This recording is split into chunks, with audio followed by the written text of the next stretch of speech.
Good evening, everybody. Let's get this music turned down just a little bit. There we go. Happy Sunday, happy Easter, if that's a thing that you do. Happy the fact that it's April 20th, if that date has significance for you, beyond it being Easter, this particular year.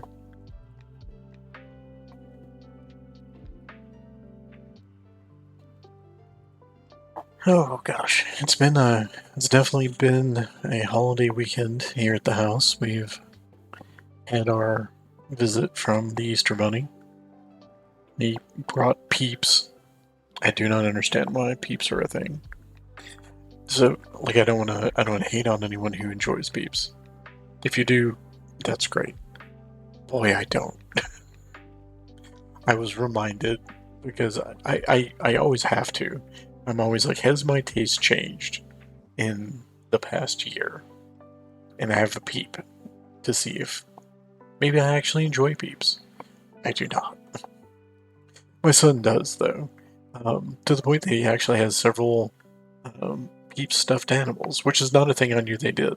Because I'm like, Peeps are just rabbits, right? Like, so it just doesn't. No, nope. The stuffed animals are just literally Peep shape and Peep colored. In fact, now he only has like the actual like bunny, like the Easter bunny shaped Peeps for his stuffies and for the candy, I guess.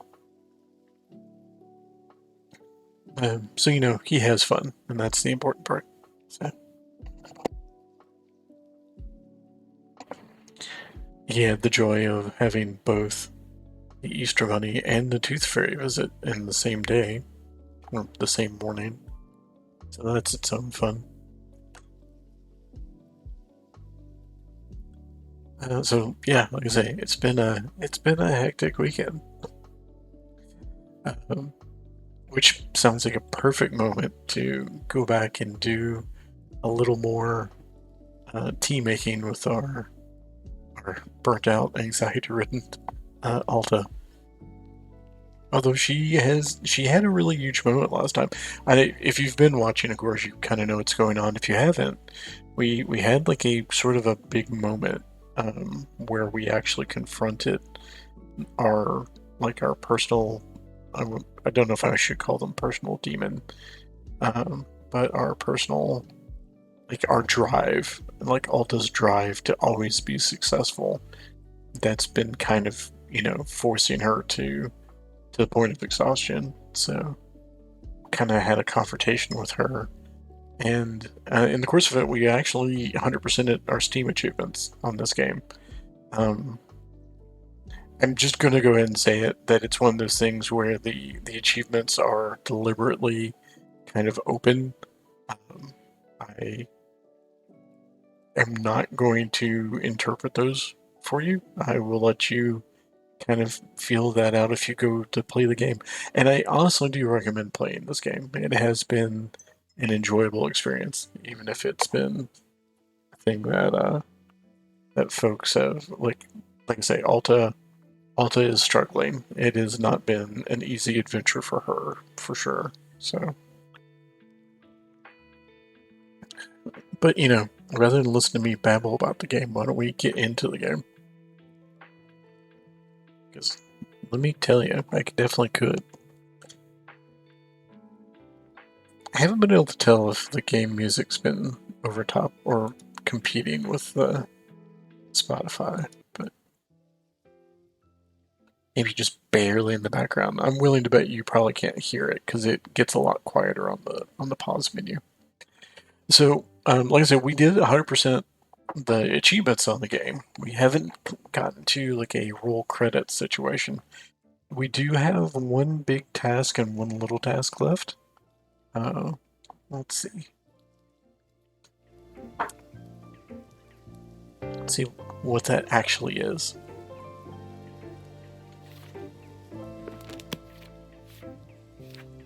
So we've got to make a tea for this lady. She calls it Aeon Brew, and it's sure is a thing. Let me tell you.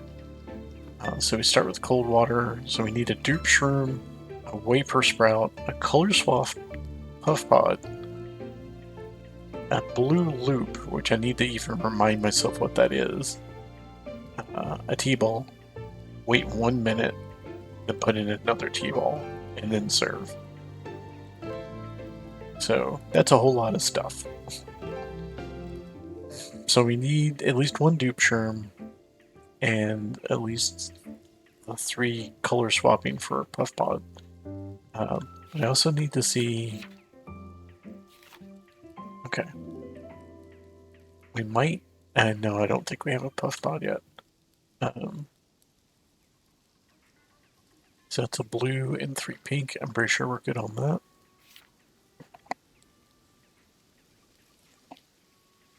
A vapor sprout. We might actually have the blue and the green.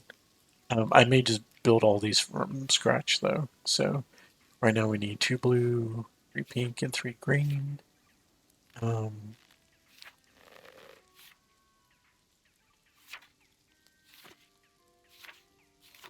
Blue loops is Great Valley Blue. And we've not made that yet, so yay. So it's the first green, so it's probably green, and given that the name is Great Valley Blue, it's probably 3 blue. So we need 3 blue and a green for that. Blue and 3 green, so right now we need 4 of each. Then another blue, so 5 blue, 4 green, 3 pink.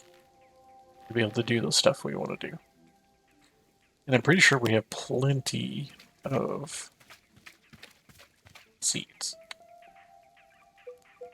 Oh yeah, we've been collecting seeds for a bit, so. I guess let's maybe just do stuff here. What are you? For package, aren't you? Is there more than one? Oh no.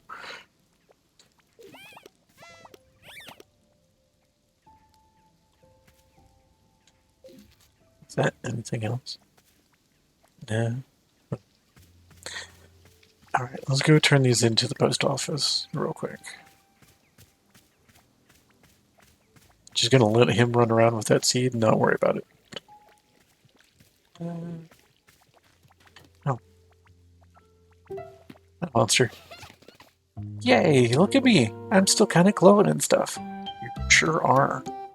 You have like a Kirby outline. That's neat. Yeah, I'm definitely not that strong anymore though, which sucks. But being big and strong was so cool. Is that what you get like when you're fighting? You mean, do I glow and gain magical strength? Yeah. Unfortunately no, but it sounds cool. Ah, dang. You should be huge and glowing. That would be so neat. Do you feel okay after all that in the forest? It was pretty intense. Yeah, I'm good. I was just kind of tired for a bit, but now I feel good again. So, did you see another you and me when we were out there in the forest? Like a duplicate version of each of us, and they glowed and talked? Nah, I don't think so. I didn't see anything. That sounds cool, though. I want to see a ghost versions of us. Yeah, right. Okay. Okay then. I'm gonna go see if I can get superpower from this black glowing stuff. Do you want a cup of tea? Since I'm making stuff? Yeah. What flavor do you want? The same as before? Not that I remember what that is. Yeah, make it taste like oh, right. Commander Krispies. Alright, will do. Alta. You gave us more tea.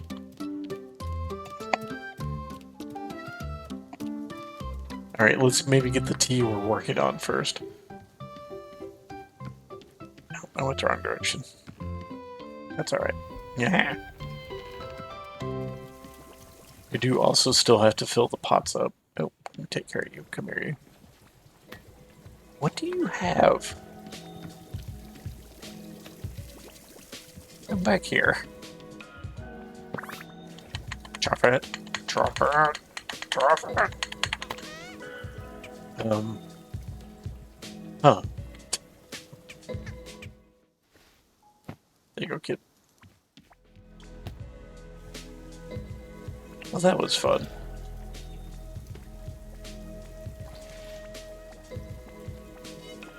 Is it a bear? I think it's a bear. Yeah. Got distracted. Right.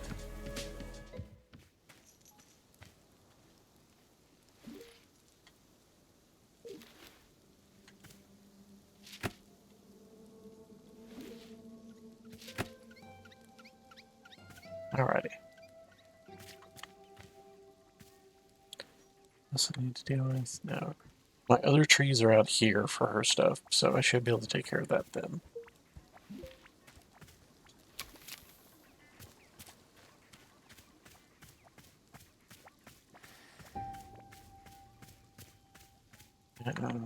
Well, you can do it over here instead, I guess. No, this is where I started from. This is where I planned to.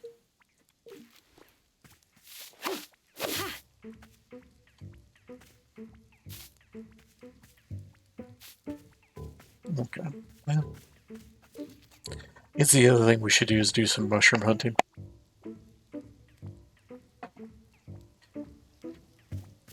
I don't know about you all, but our sinuses, like the family sinuses, definitely kicked in this weekend too. Along with all the other fun. Let's see, which one is it? So you're the dupe. Okay. Don't see any color ones around here. Let's maybe tidy this a little bit.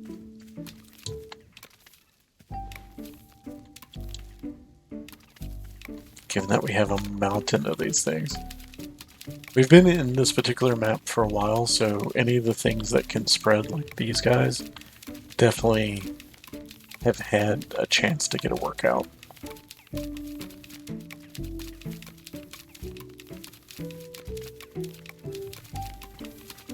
Oh, random picture.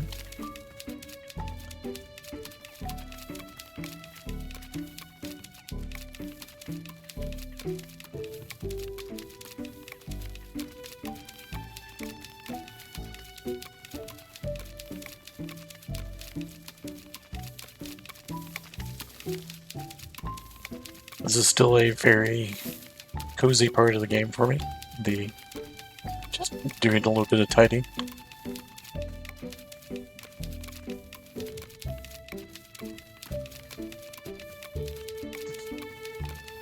It's also going to give us a mound of things.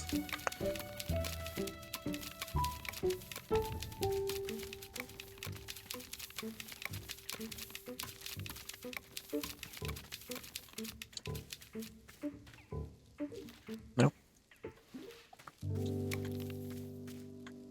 So yeah, this one isn't technically real, even though it still slows me down. But you can't do anything else with it.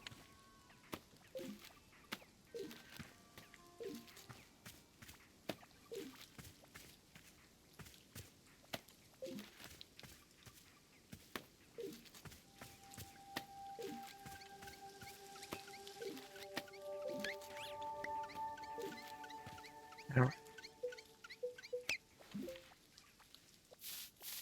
Yeah.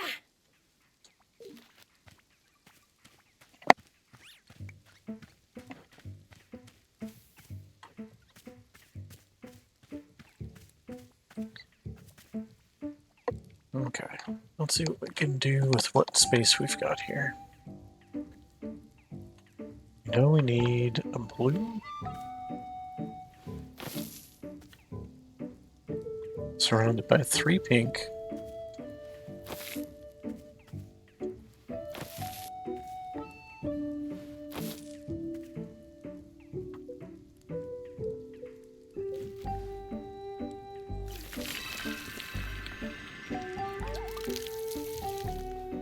Okay. Just need... Actually, I'm going to have to keep rechecking this recipe, probably.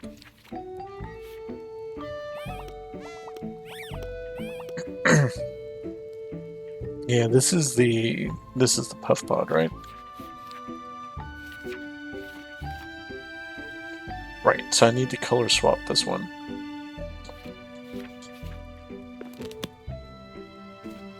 So we'll have to come back to that.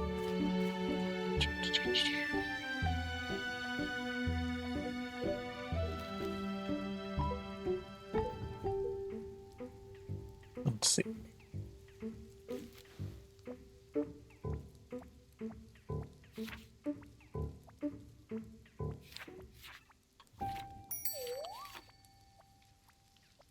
I think that was tea being ready.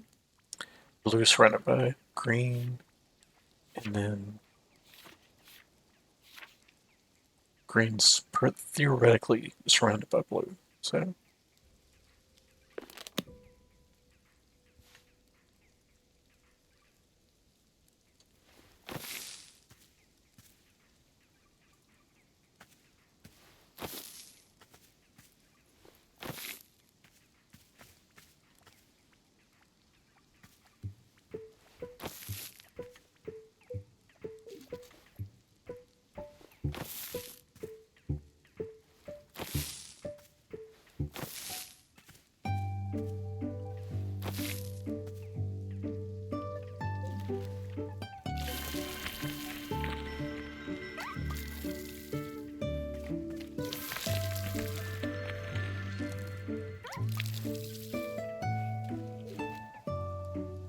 okay. Yep.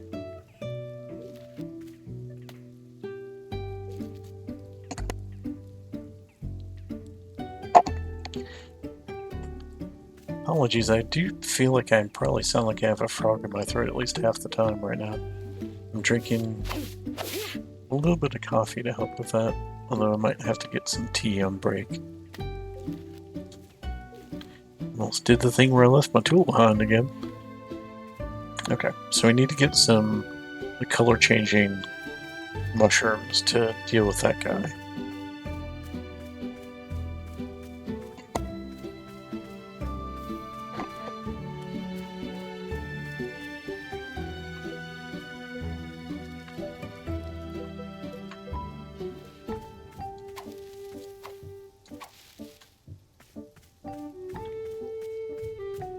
There's at least one there.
Yeah, definitely gonna have to turn in some stuff real quick.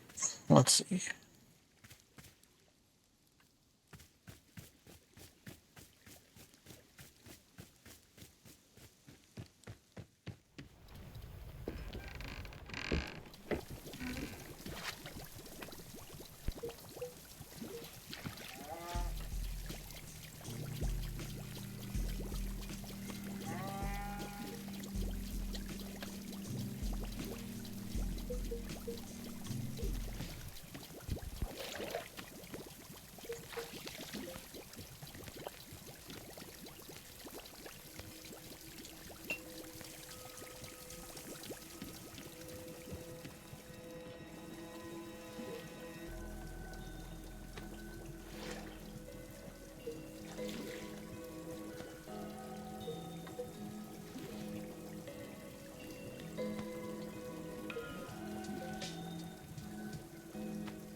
Do you actually need you with me, though?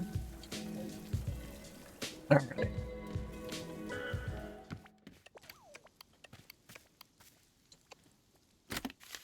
Nope. So I'm curious whether or not this will get updated, because these are the packages we're finding in like the mushroom spot, and every time we've done them, they've been you get a little cute bug email instead.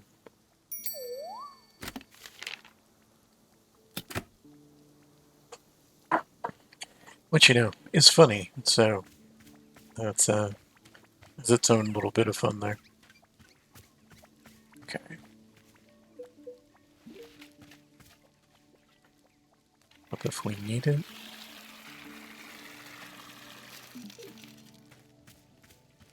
Okay. Still looking for mushrooms.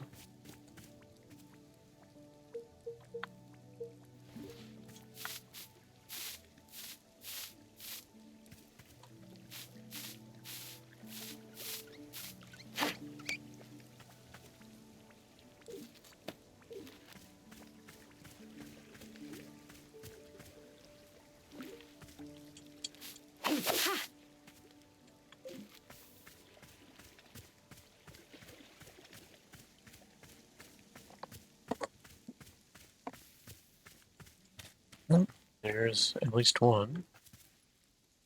Unfortunately, we need one more. Wait, aha.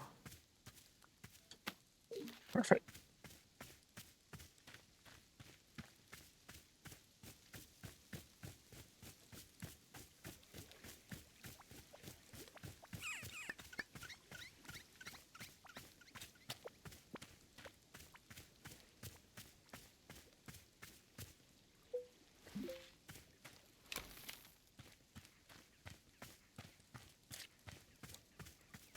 Okay. It is this tree that we need. Oh, nope. Won't do that. Let's see, do we have? Yeah. So I think if I wait for grabbing that fruit, it'll be the correct color. So.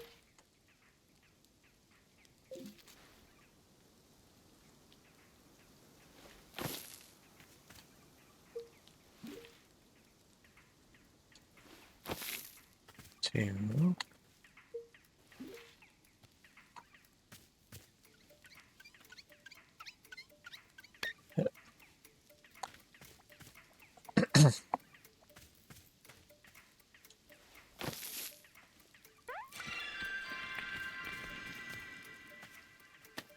Very good. Different colored puff ball. Perfect. Although, actually, that one is the normal color, isn't it? Okay, well, the good news is that it didn't matter. So.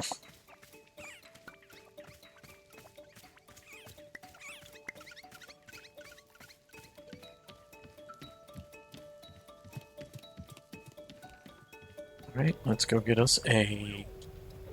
I think we should get her a fancy teacup. Or did we get her that one? This is the one that we got from Nana. Oh, no, this feels more appropriate. So...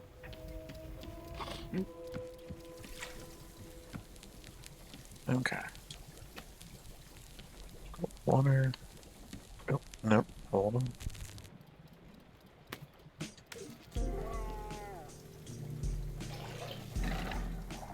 We currently have the music inside the tea shop set to cow.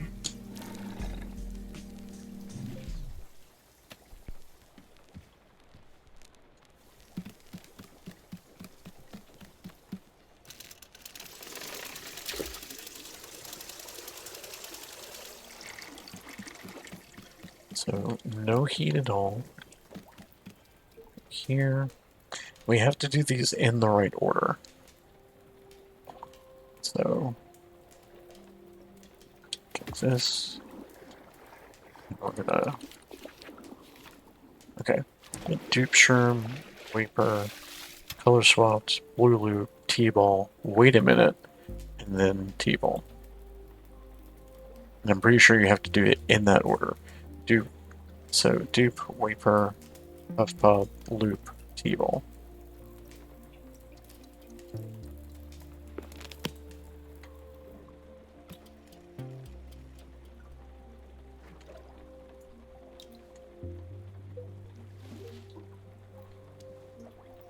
That's two.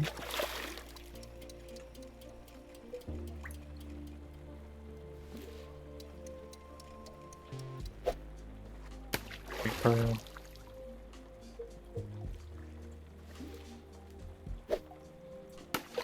Solid.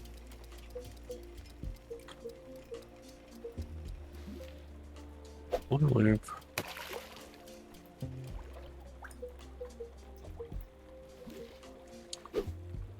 T-ball. We wait 1 minute. We'll see how well that goes. So this is us just sitting and waiting. It is a lovely kind of just single color at the moment. At least to me. I am really curious if there's multiple colors going on in there. It seems very blue at the moment.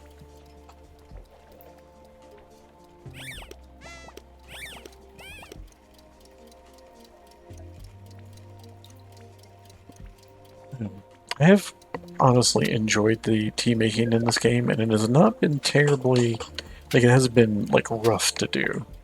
It has honestly been quite a bit of fun. It is just overly complicated enough to be pretty enjoyable. I will say it helps that I enjoy making tea anyway. That should have been long enough.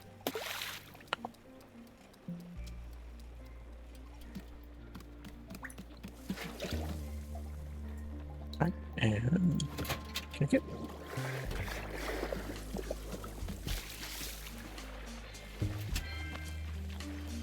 And hopefully this was done properly.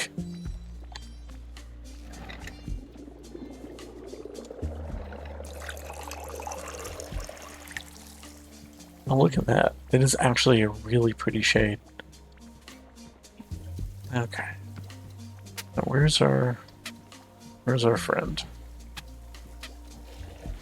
That's her. Is she upstairs? No.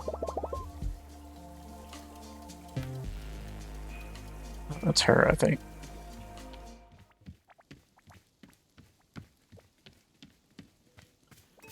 I've only talked to her the one time to get the tea order, so I don't know much about this character. Here you go.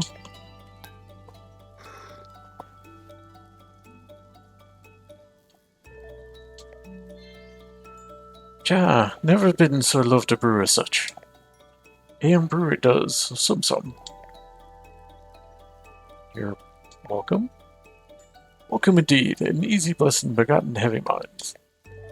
Tis brew most lovely, I call upon her dreams. Light begotten light, rest?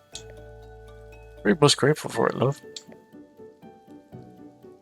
What brings you to the forest? Ah, Collins upon lovely tree woods. So of us old Aeon come forth toward quite often like. Can't help it, no. Couldn't stop so truly want it. The trees and woods most coveted indeed. Your feelings, yes? The pullingness, my love, it stirs my heart. Pullingness. I feel it too. The pulling, the ripping. Your pieces of myself removed from meat fragment. Feels it all about here, I does, man. Yes, ma'am. What are you here to do? To do? Why, goodliness, only to here to be. Just to be, yes. Indeed, will wishes to be here for many passing days. As always ever wanting us, to feel is what ancient pulling does for tender hearts glow. Necessary like yes, a fragment what keeps all ever stuff together. Oh. Loved your face, most wondering cloudy like 'tis. Ah, but wondering's ease blessings, yes? Shan't be deeper worsening Chaz worries, no? Very much unkind friendly that. Hey, love, let's be looking upon the picture instead. 'Tis a most joyful one. It is honestly really pretty. She sees the very home dwelling made myself upon old Aeon. Sweet friendly like. Most ancient home dwelling 'tis, but most loved. Warm hearth be the dream space, yeah? Ah, yes. There's the making. So's indeed. Ah, shall catches me going on and on. My favorite picture's this. I'll take it, won't you? A bestowal kind. A gift. Sure, thank you.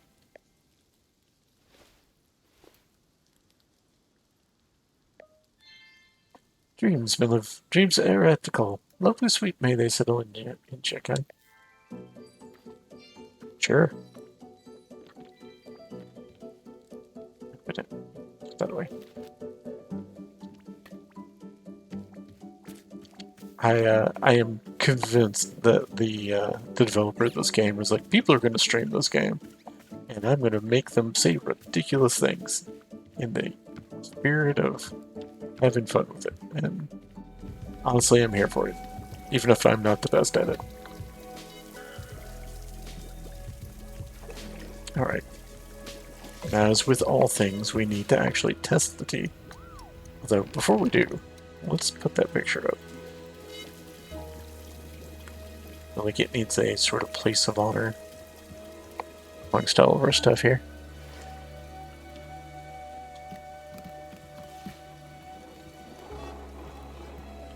I've already got another picture of her, so I think I'm going to swap her out. There we go. As much as I do really like this picture. Hi, Boro, how you doing? Boro, is there a way to get more picture frames? I used all the empty ones in the shop. How artistically forward in this Alta?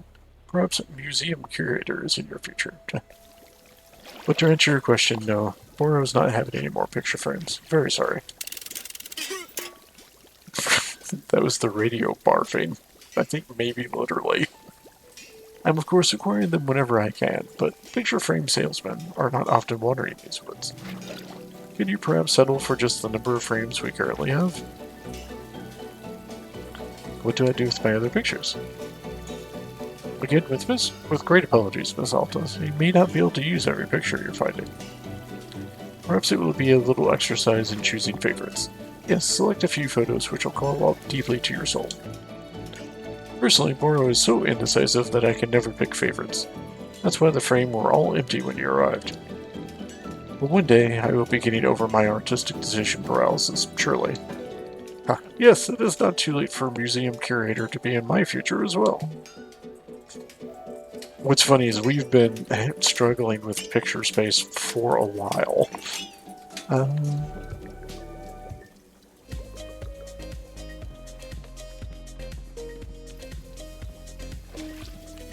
Unfortunately.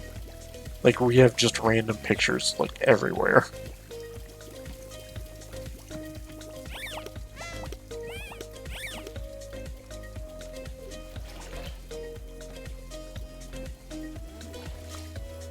Huh. I feel like we should find a place for this picture just to see what it looks like. Can't get rid of that one, then.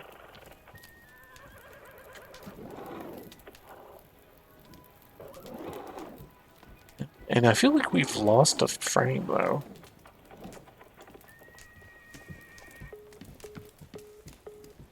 Can't get rid of nanas. It's just be uncouth. I can't put them here.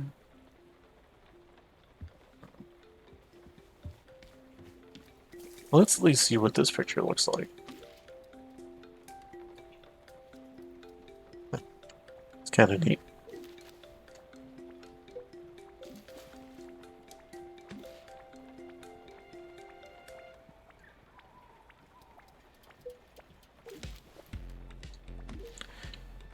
So yeah, they are neat, but I don't think I'd want to replace any of the ones I have already.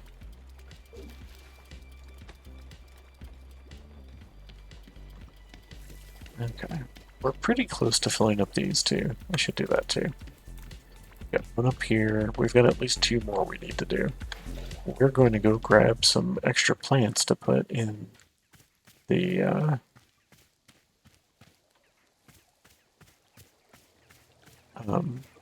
inside the tea shop. Let's see. think we can go over this way to do that.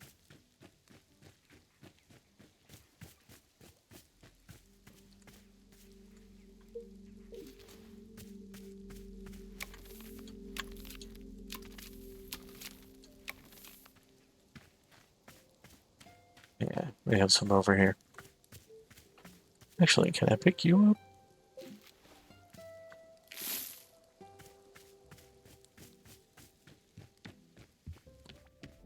Let's see. Oh no, do I have to get those too?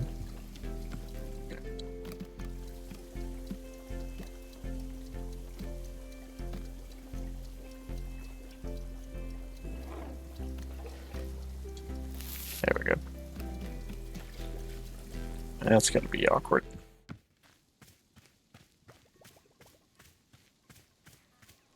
I guess one thing I could do real quick, because I have plenty of seeds. Let's do blue.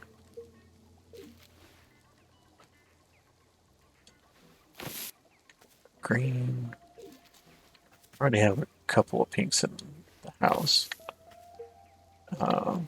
Let's get these spread out a little bit. And yellow. Don't. Oh my gosh. There. Alright. And get this one first.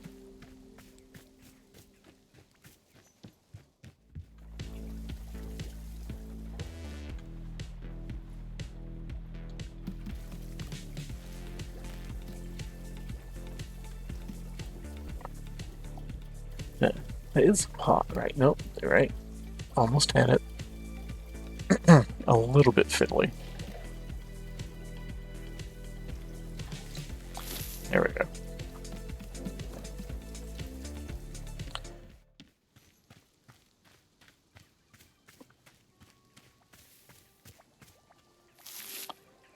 Get blue.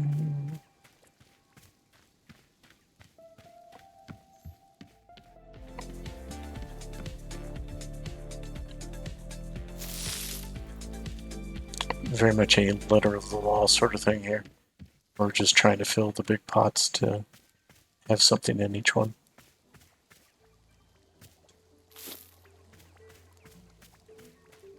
Unfortunately, we can only do one at a time, so.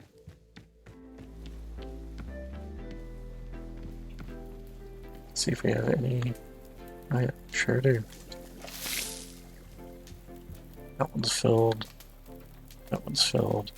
We have, I think we still have one more after this. Like, pretty easily.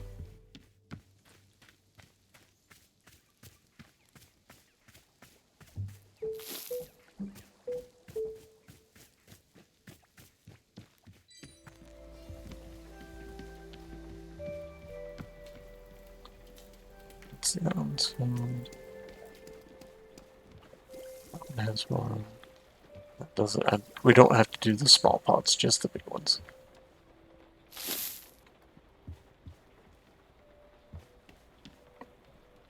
That might be all of them. I'm not sure. Talk to our lady friend here. I love to feel it most deepest of fragments. A great pool, a rifting light, turned of much long ago now. Aye, this the feeling. 'Tis a calling purpose to feeling. To be. Well, I don't even know where to go with that one. To be. Loves it most, I does. Feels it echoes, feels the ripples in my heart. Fragment a most good kind, and a calling purpose tis. Ah, so's. Oh, should you also feel it for most will uncommon a treat? Tis all, my love, tis all. I guess that means there's a big moment happening, maybe? I don't know. Occurs me the other thing that I want to do. Why am I stuck?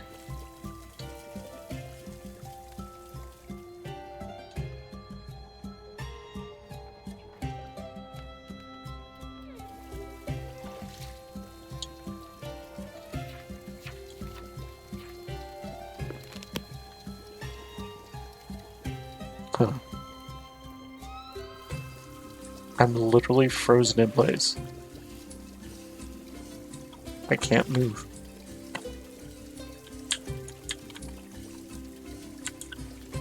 I can turn the camera, but I can't seem to actually move.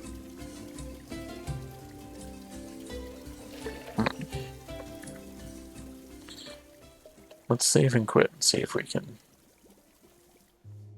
get back in there.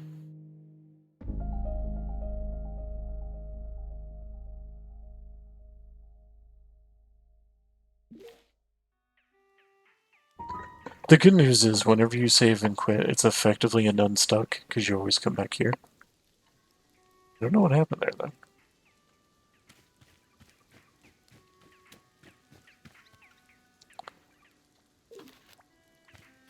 I also don't remember picking up a coffee bean, but I think we hit the only bug I think we've had on this so far. Okay. So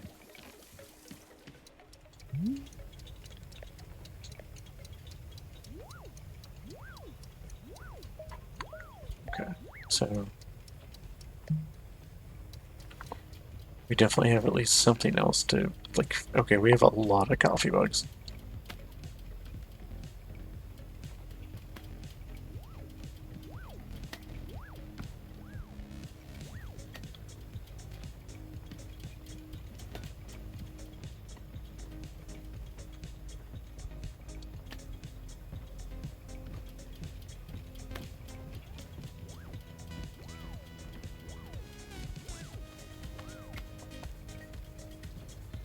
Is that a frog mug?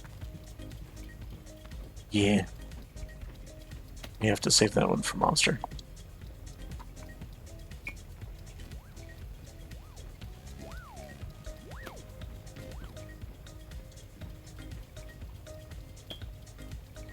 Okay. So we'll just grab ourselves a mug.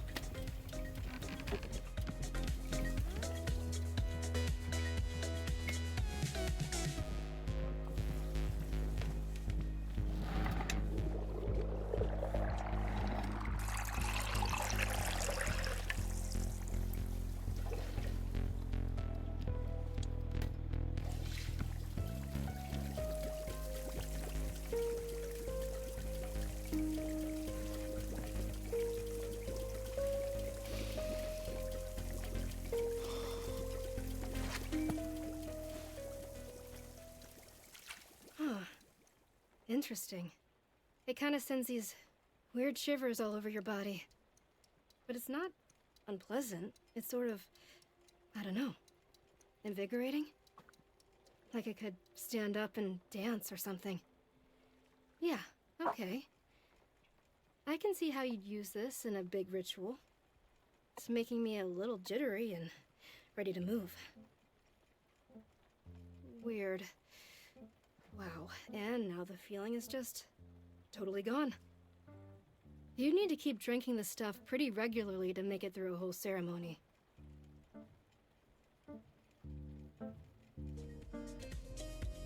I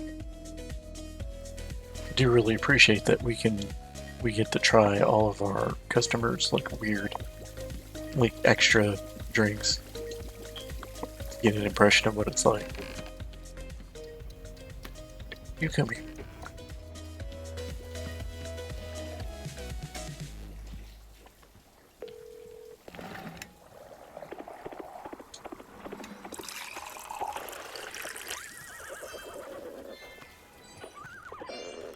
Is our other job is we really want to find a Pluffin.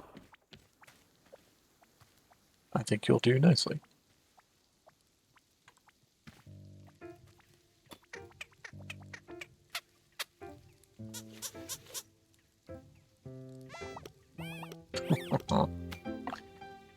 That's a fantastic color palette.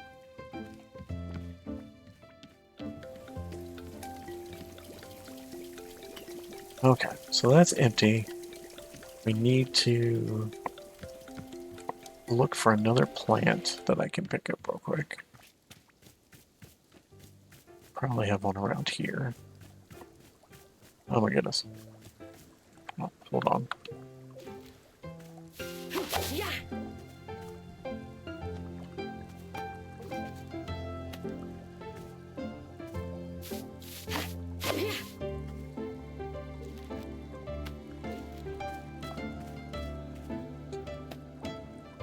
What is that guy? Like a little rubber band ball, it looks like. Alright, let's clean up some of these guys before they get even more out of hand.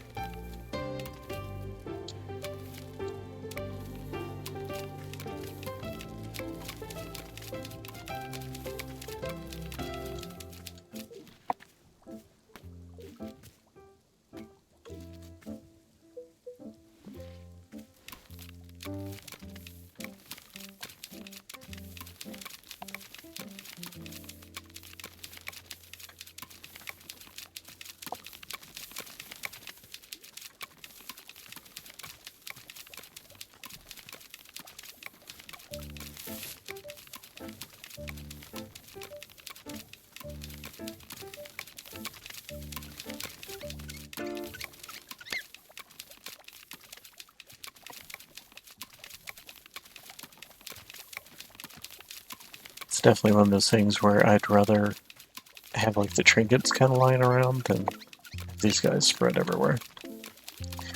There's also a really good chance the Pluffins are just gonna pick them up as they go.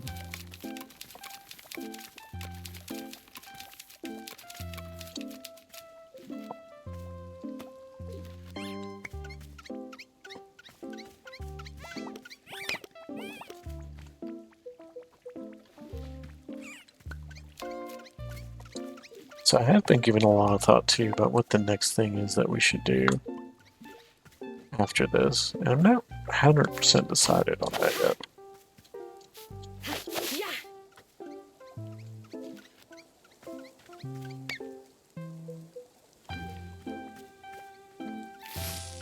See if we can find a place to put this guy.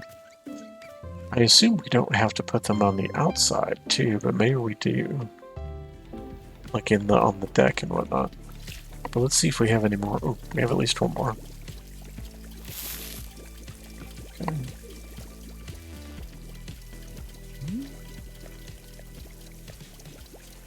Okay, so that was the last one. So you did, Miss Alta. It looks quite lovely. I am very glad that even here in the twilight of our time together, you are still taking the time to make our space beautiful. It means a lot to Borrow, truly it does. Now then, are you quite ready to see this little drawing that I have cooked up? And here it is. What do you think? Come on, Alta. Not bad. Thank you so much. It turned out rather well, if I am saying so. I will call this piece A Million Tiny Delights. Yes, this is a good name. I would be honored to let you take the drawing with you. Thank you again for so much of your help.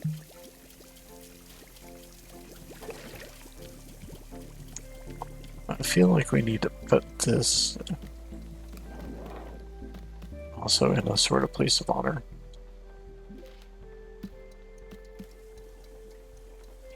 And you know what? Hold on. Put that back.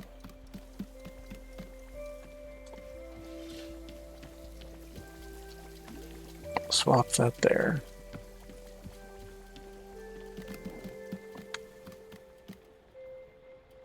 Put that there.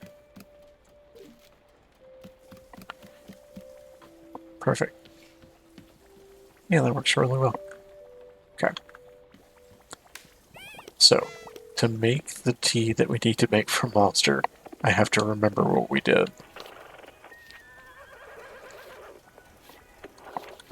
So I think we did one step too many. We didn't have to do everything. Let's see. Lavender. Cinnamon. Sweet and sugary, so Sky Whistle was one. We did a Whistleberry. And snow cones. Right.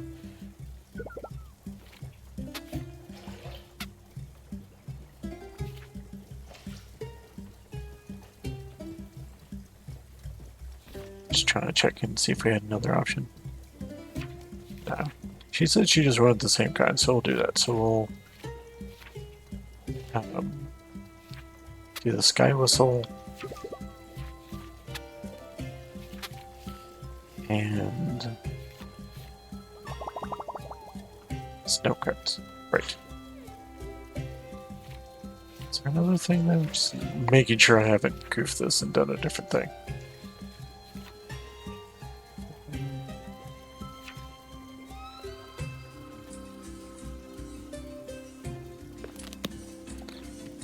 That's good. Now we just have to figure out where I put those trees. I think they're the ones over here, right?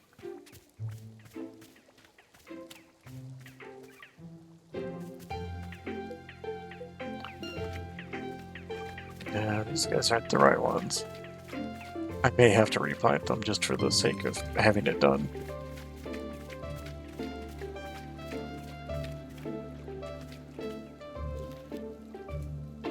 Okay.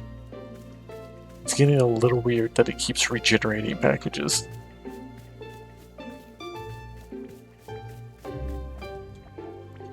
We'll do it again though, just to see if we get something other than the bug message.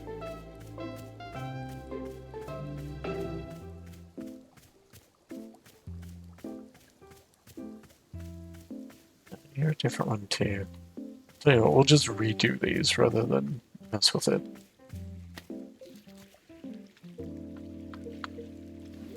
Because it doesn't take that long to do.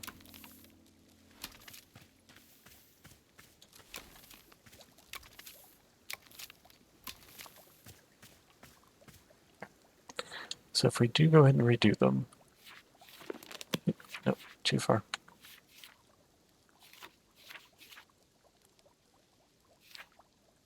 Whistleberry is pink surrounded by green. And snow cones is all yellow. Alright.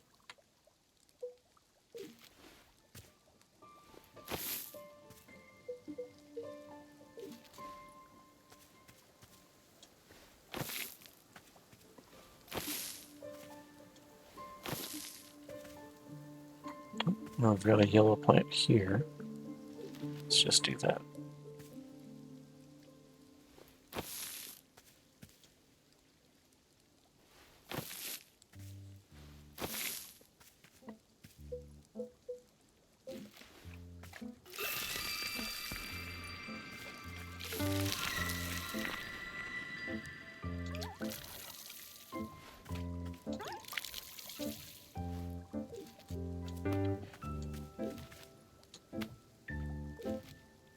I don't really mind replanting them given that, you know, it looks pretty nice just to have the trees around.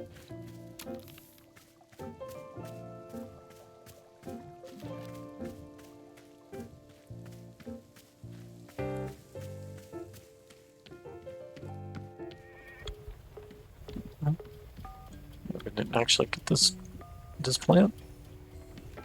No, because we didn't get either of those, but I guess it still counted. It'd be funny if we only had to do this first floor, and I just did way more than I needed to. It's not like I'm going to be sad about it, though. Alright, let's make sure we have a tea. We do. So Whistleberry Snow Cone Tea. Let's go ahead and get a cup, too.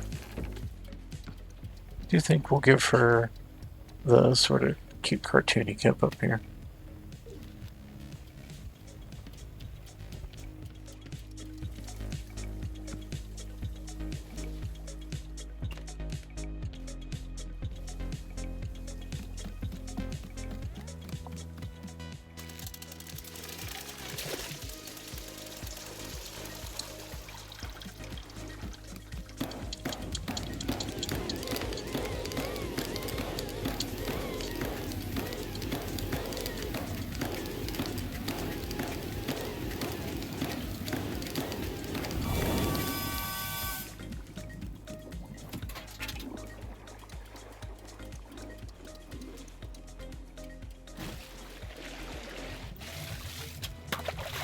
Cone.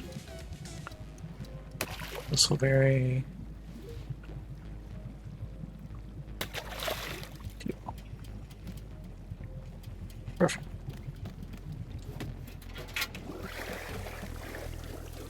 It is something that I'm vaguely curious if you could try to invent your own drinks by mixing different things, or, you know, the game's got the drinks that make sense, and that's about the extent of it.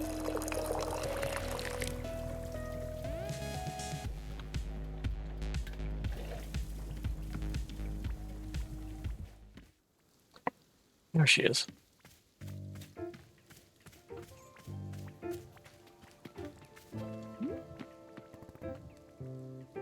Here's your tea. Okay. Couldn't like lower your hand down a little bit, Alton? What do you think? Yes, it's Commander Crispy's again. You know the Commander Crispy's theme song? He's got a song and all his kids sing it. I memorize the song because of how intelligent I am. Oh. I mean, how am I not going to let her see it themed? I've been reading every Dirk Horror novel. The least I can do is give us a serial jingle that's hopefully better. Oh, we're the Crispy Cadets on a mission to space, and we're serving up breakfast of galactic good taste. So 3, 2, 1, are you ready? Get set. Cleared for launch. You're now a Crispy Cadet. It really speaks to the majesty of outer space. No, it's a stupid song about cereal. It's dumb. Hey, monster. So it's possible that I'll actually have to leave soon. And you know, if that happened, I wouldn't be around to talk to you anymore. Oh. And,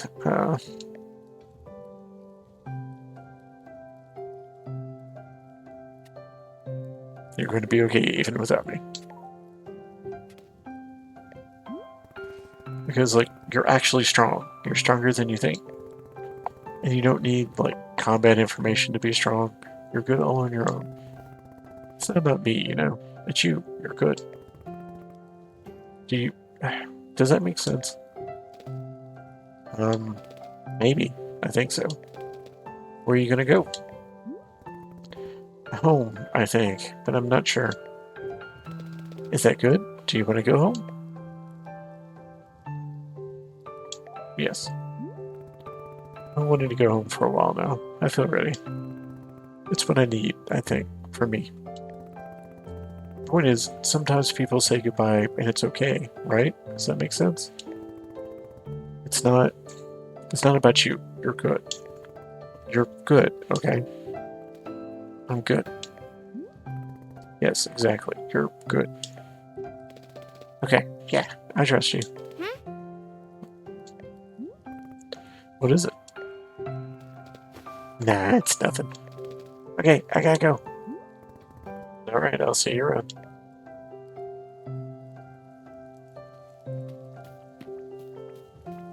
I can take that cup if you...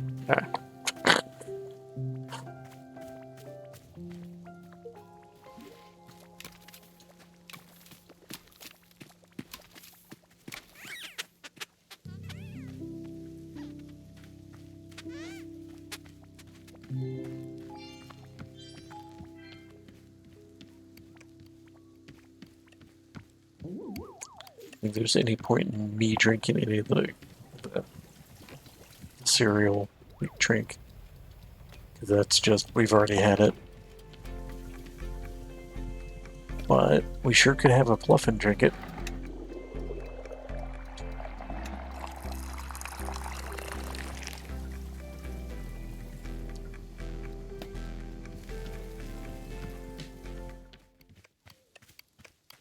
Assuming we can find a Pluff, and I haven't already done this. Oh, this is where all of them were from before.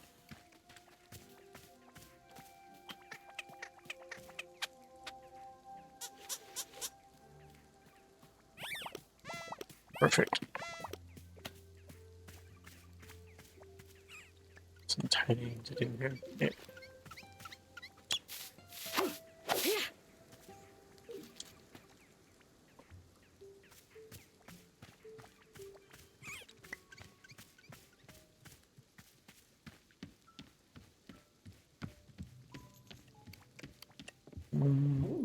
Do those around here, I guess.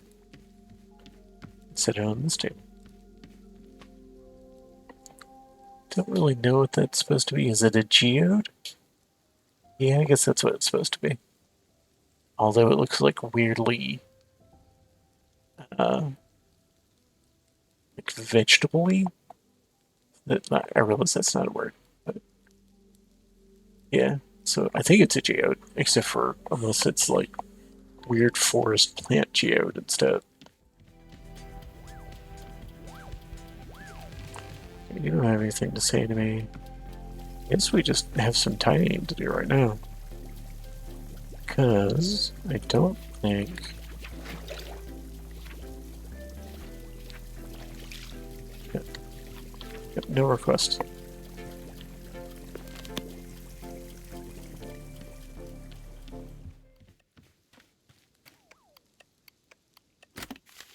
Got another bug email. It's so funny. I really wonder why that does that.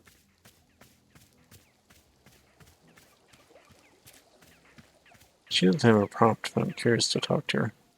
Nope, can't even talk to her.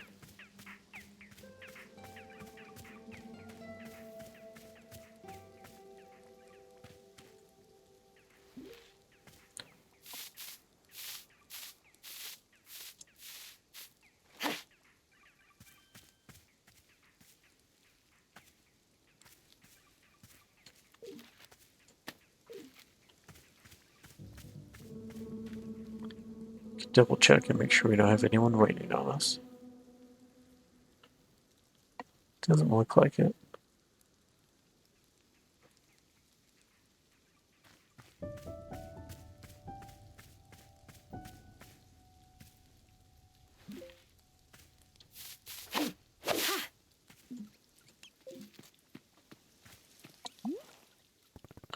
Hey, do you want any more tea? Uh-oh. Oh, oh my gosh. Monster.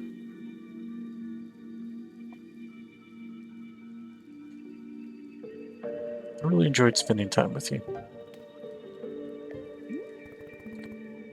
Did I do a good job?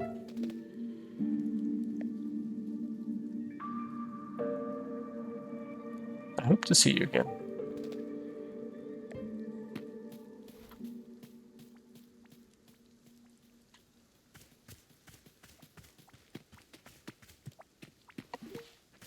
Alright, I think we're about to have our next big and maybe our last transition.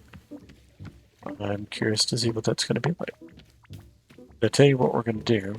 We're going to go find Boros, so we'll be hanging out with him. Is he in here still? He is. Okay. We are going to take a real short break. I am going to get me a little more of like a hot drink to drink. And we're going to, yeah, do that thing. Let's see. Transition back over here real quick. Don't mind me knocking cups around. I have too many on my little drink goblin. I have multiple cups here at this point. But yeah, we'll be back in about 5 minutes, and use this time to get yourself a drink or a snack, and look forward to seeing you in just a little bit. Let's see. Up and there we go. Oh, should start the music again over on the side.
Almost lost my headset there. Gets back over to main scene over here. Go ahead and get this set back up for later.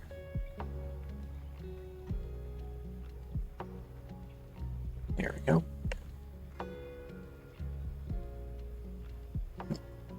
Should also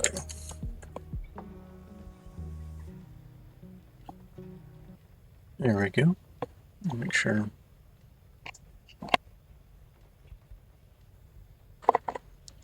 the headset's back where it's supposed to be, so I'm not too quiet. Looks like the monitor's showing me doing okay. Not being too loud anyway. Alright, well, let's see. Go ahead and talk to Boro and see what the next step is. Boro, it's done. The monster isn't talking anymore. Oh, I see. Indeed, Boro noticed you were looking somewhat ashen. How are you feeling?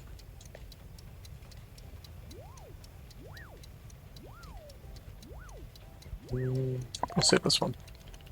Yes, I can be understanding that very much. Well then, I'm thinking it is time we convene at the shrine once again. I'll see you there in just a moment.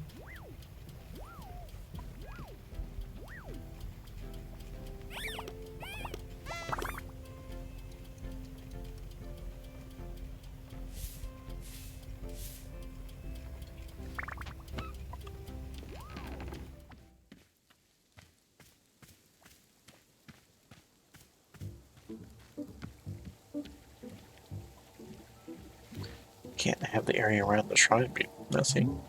Nope, nope. Here we are, one last time. And there we go. This is it, Miss Alta. It is time to... Say, Boro has just now had an idea. What if we made one last cup of tea? One more brew to send out our big adventure together. Be very grateful if you were to make me a cup of something you love. What do you say? Sure, I can do that. Oh, delightful. Thank you.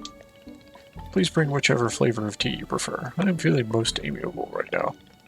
It's the flavor that best captures your feelings on our time together. But only if you wish. You think it'll hold you just fine. Thank you again, miss.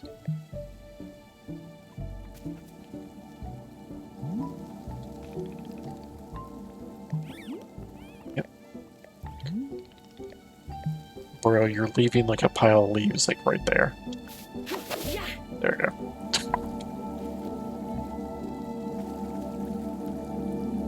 Now the trouble with that particular promise is that we don't have any tea made, so we're gonna have to fix that real quick.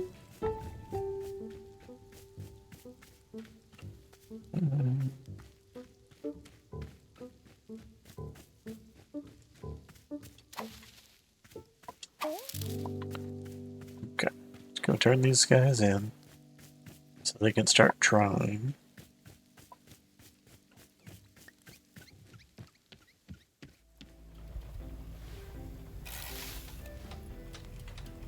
Alright, so the question is, what do we think would be the tea that represents how our time has gone?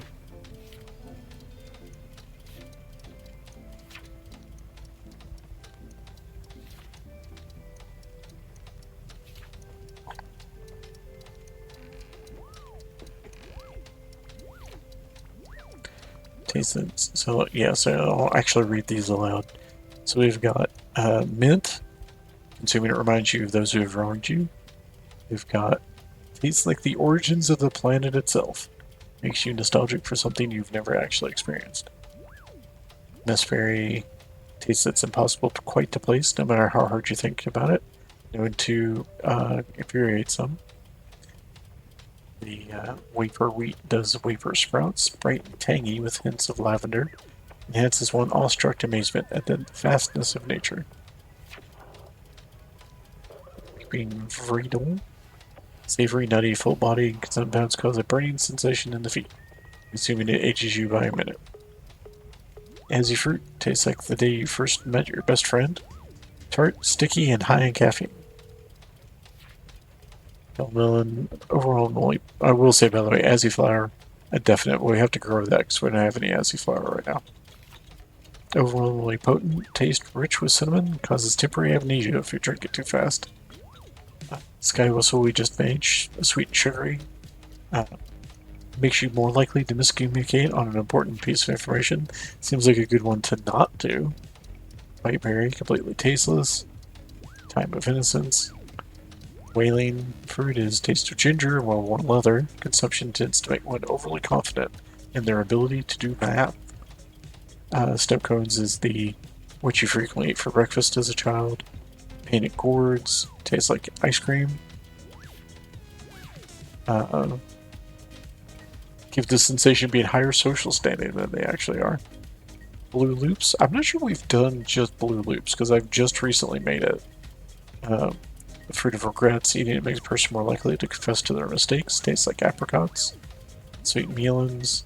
Chewing a sweet melon is said to increase your focus and concentration. Contains hint of vanilla. Prism peppers. I don't think we never actually made. We had prism pepper tea because Boro made us some, but we didn't. We've never actually grown it. Rich in chocolate said to be the fruit of the underworld. Tells you to say triangle because we did. We got some good mileage out of saying triangle a bunch.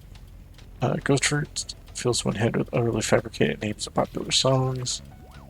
I feel like I want to grow this plant just to say we did it. So that would be like green and yellow.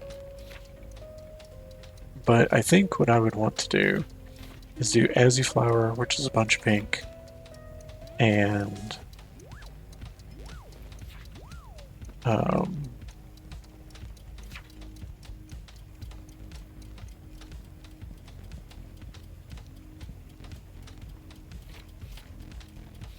I'm debating between doing Great Valley Blue, the fruit of regrets, and more likely to confess their mistakes, tastes like apricot. And again, because I don't think we've had this tea yet. So I think if I were to do, probably do two, do Azzy fruit and blue loop, which is green surrounded by blue, and then all pink.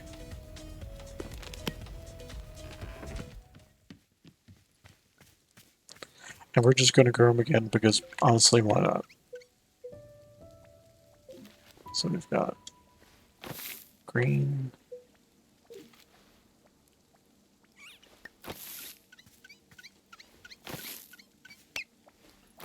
green surrounded by blue, and then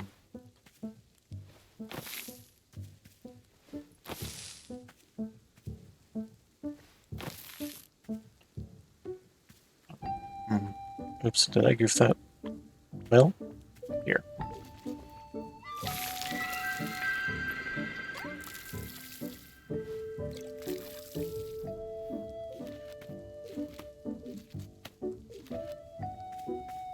We'll try that again.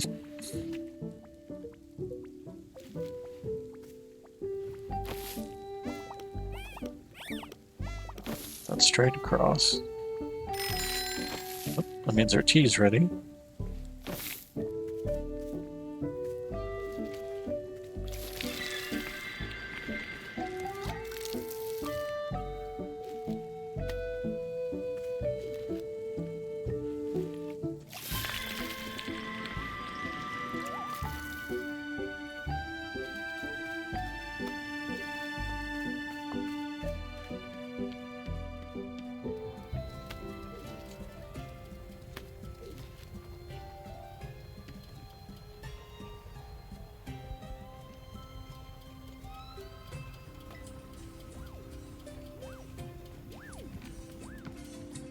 Let's see.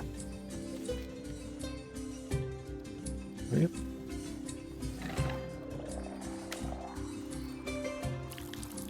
Let the tree have a little bit of Monster's favorite tea. That seems appropriate.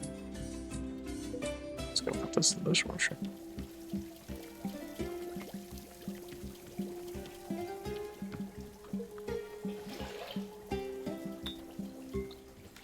All right.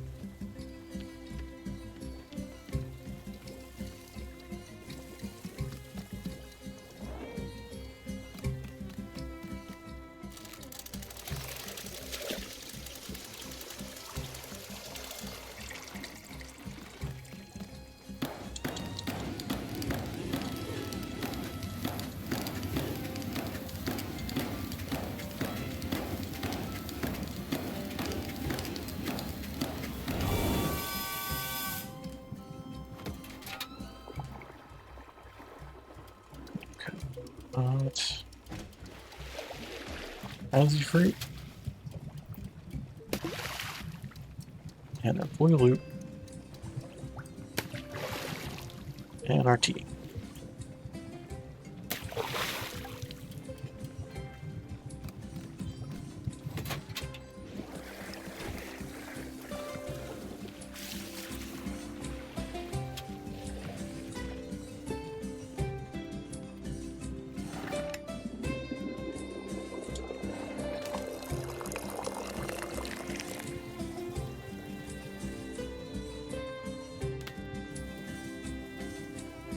Okay.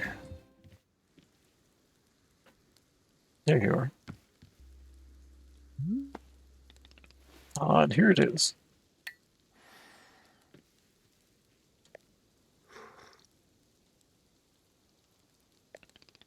Goodness, do I taste Azzy fruits? What fun to think of one's best friend. Zelda, did Boral become your best friend as a result of our adventures together?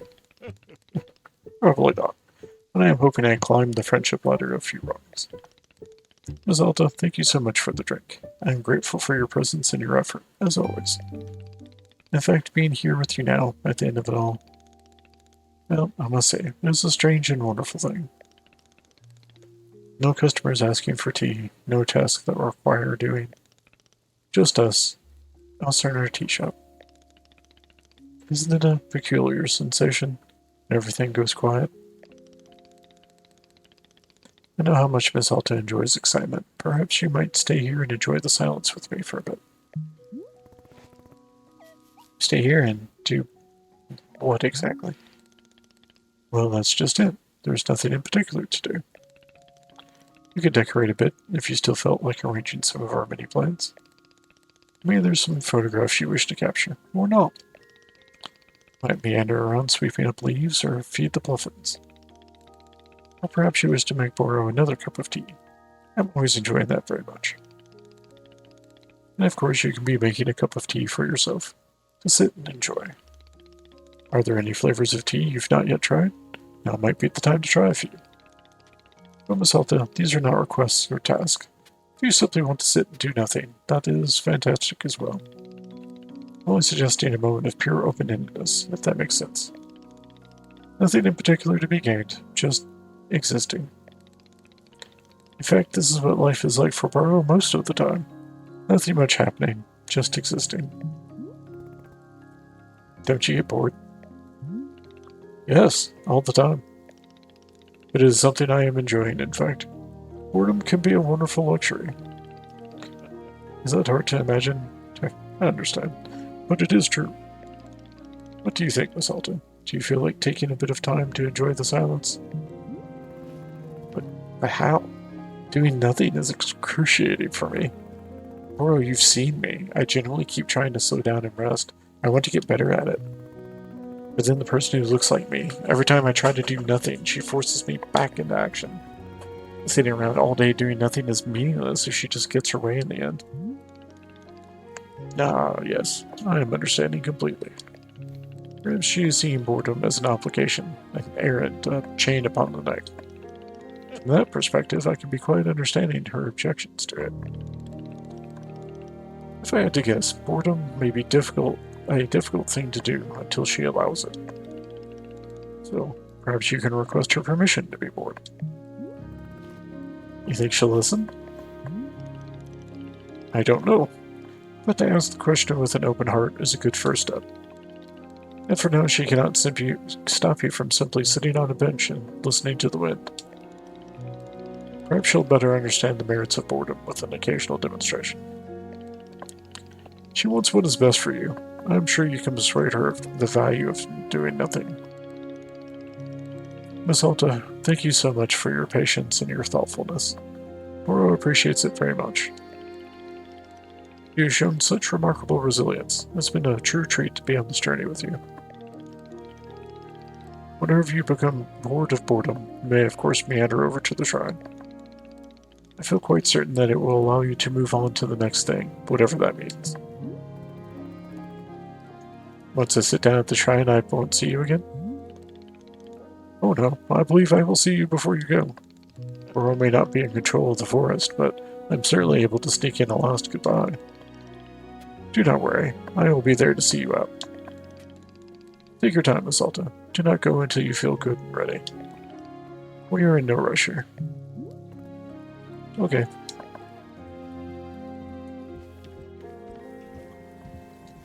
So I will say it's one of those things where, like a thing that I have, just me putting on my dad hat for a moment.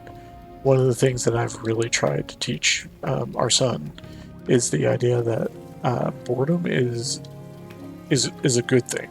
Sometimes it's honestly good to be bored, especially in the way our world works nowadays. Like, I realize this is me being full on Gen X, but you know, like back in my day when I was, you know, kiddo in elementary school, always a bunch of, time to do nothing. Uh,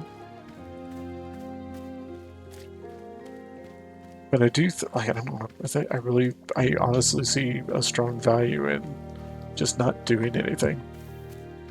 So I don't know if we've done this bench. So we're gonna sit on it. If this is as you for again, we may skip the cutscene because we've seen it a couple times now. I don't think I have a best friend. Do I? The closest is Yeah, probably this kid. basically a kid who was kind of a jerk to her anyway. That's what we will do though. Because we have not, I'm pretty positive we have not had anything from this, for like this particular, I think we've had everything else. We also should make some more tea for one of the Pluffins.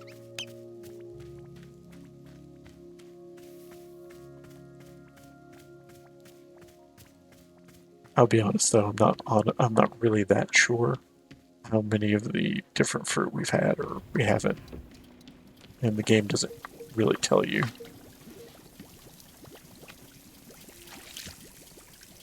Alright, so let's grab a couple of cups this time.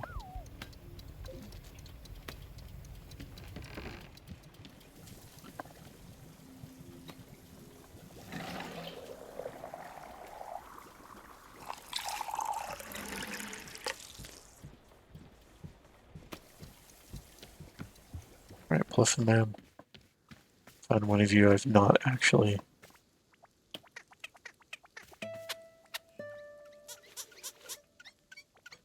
There you go. I need you two to move away. There we go.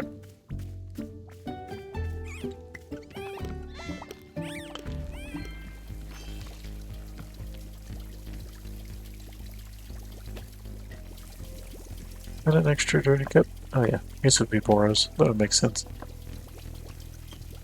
Okay. One thing I want to do too is I'm assuming that there won't be anything in this book. We've only looked in this book once, and it was at the end of one of the ages, I guess. So,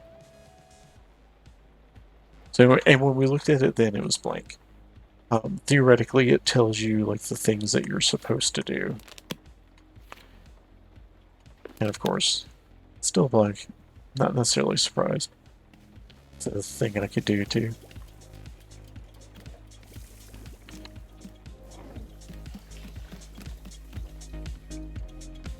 Let's see.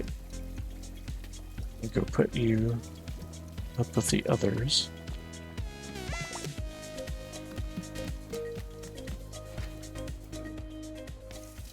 And I think we have every book but one. And that particular book was one that we turned into tea. I'm assuming we don't have it. It's all about gardening. It's one of the economics books, but yeah. So one of the economics books we turned into tea, so it's not on display, but nope, sorry guys.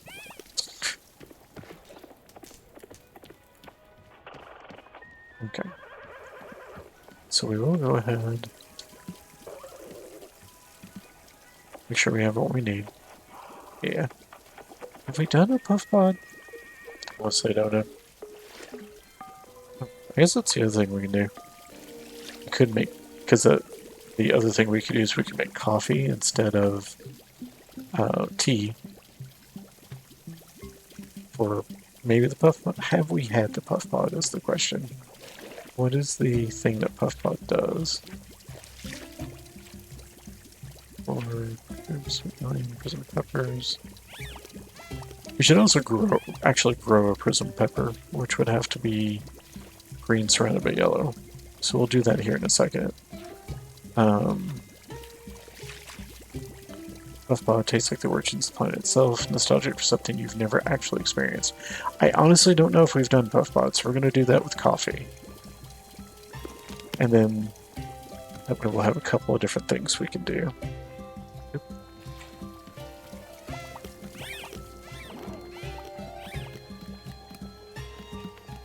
I'm going to have a whole army of Pluffins around me eventually.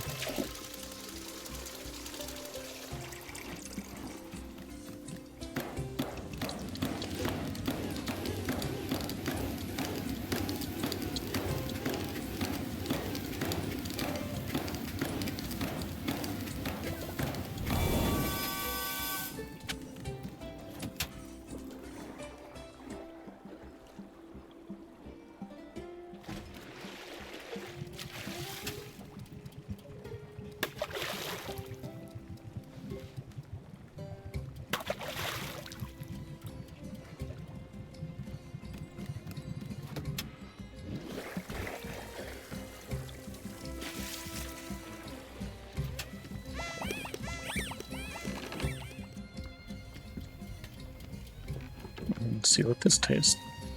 This is one that feels very appropriate for Alta. See what she has to say about it.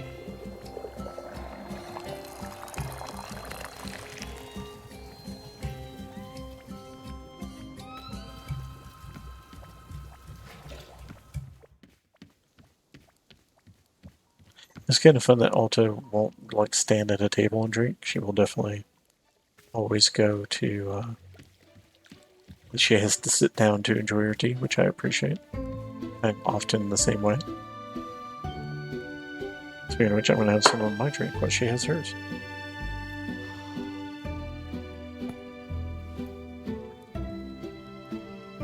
I don't have regrets.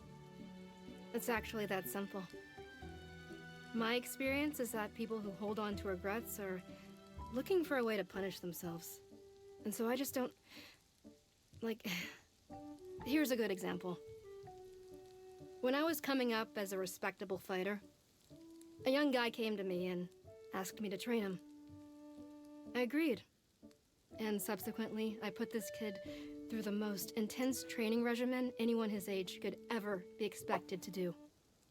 I was brutal on him, because my expectation was only that he become great. After a couple months, I pitted him against a much older and more experienced fighter.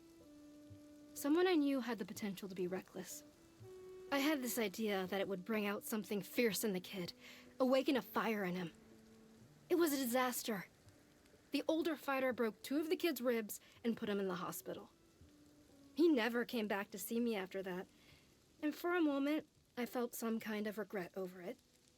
But what I realized is that this kid had come to me because he knew I would put him through that. Like, obviously, I'm this very intense sort of person, and everyone knew that. So if he came to me and asked for this training, then what was he trying to get out of it? Did he assume I would change who I am just for him?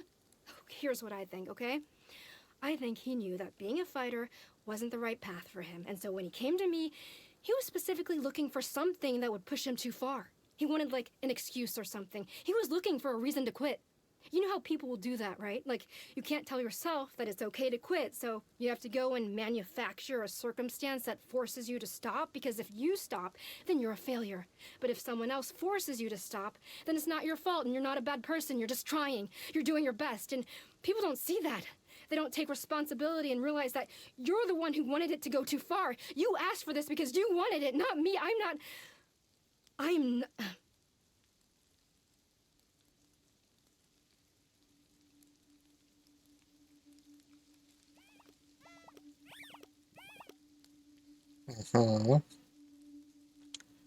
That was a relative moment of clarity there.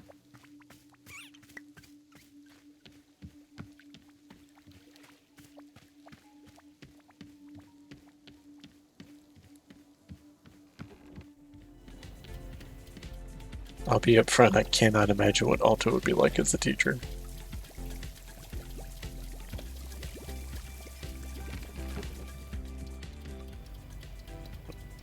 Coffee. We're gonna give this to a Pluffin and then go make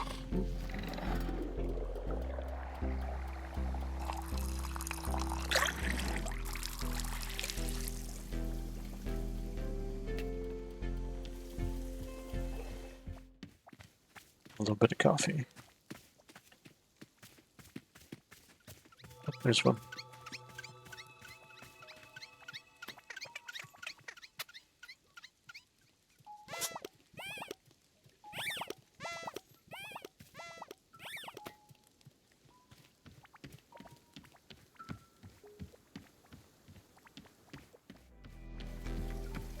And that's why we hadn't grown the pepper. We actually have the pepper plant right out here.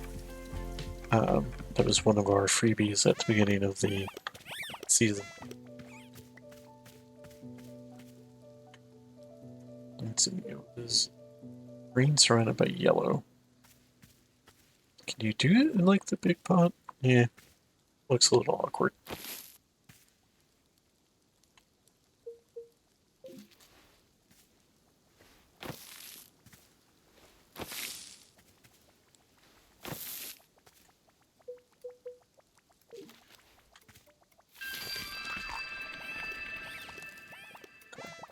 So now we've grown that one, but we've already had it, so we don't need to do that again. Have we grown? Yeah, we've grown all the different types of large hybrids. There's a bunch of the small ones we probably haven't done.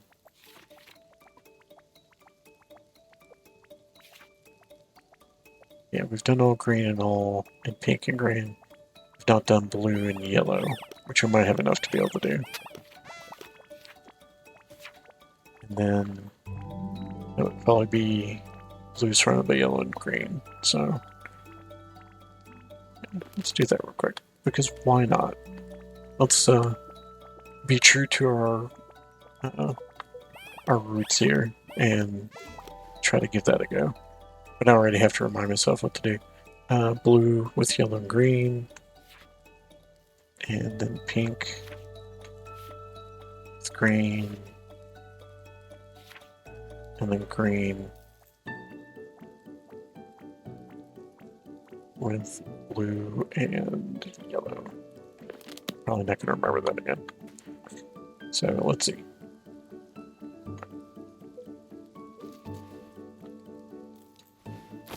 Blue.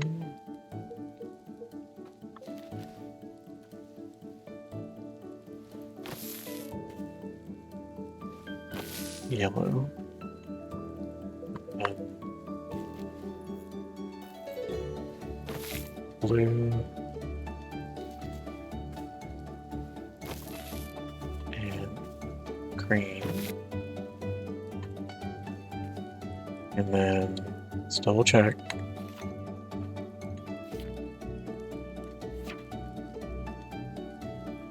So pink with green.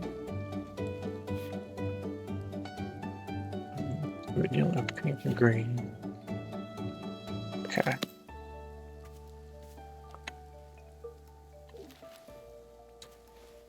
Pink. Green. And let's see. Green.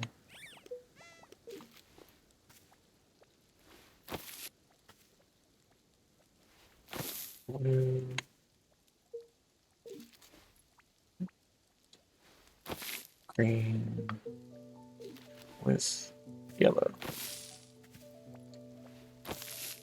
There we go. And absolutely no water. Of course.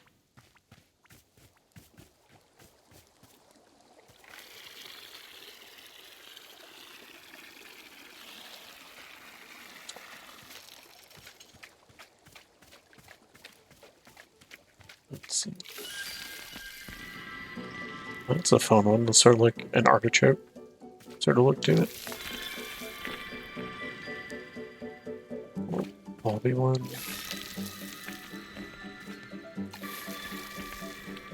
I like the springs on that one. And is that everybody? Nope, still have you. Cool. I do think at this point we've now grown all of them.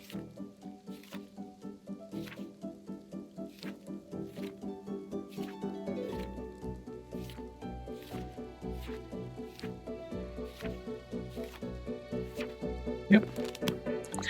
It didn't. The mushrooms never actually did anything on their own, as far as I know. So,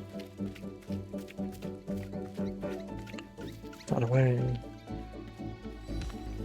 Let's go. Put a teacup there, and do have a great selection of tea and coffee cups. Technically, this is a coffee cup because that's what we're having.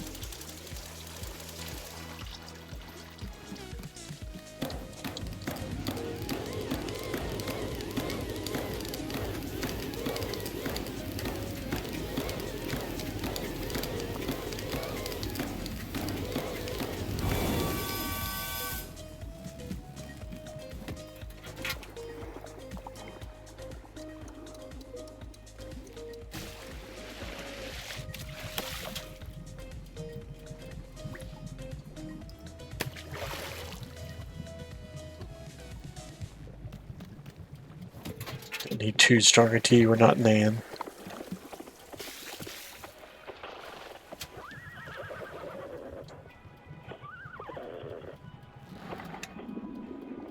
And for me, at least, it feels very appropriate for the last drink to be coffee.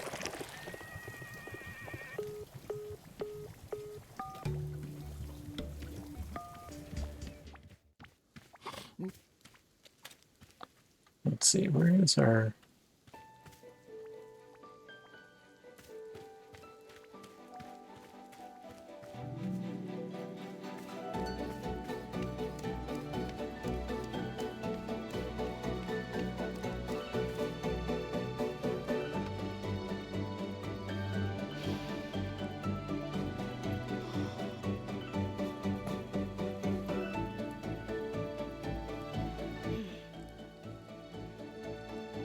Coffee means early mornings, long days, rigorous training.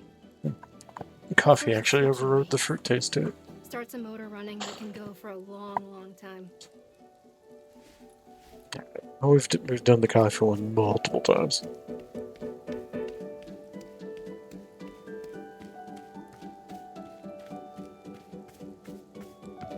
Alright, Boro. I think we're about to time.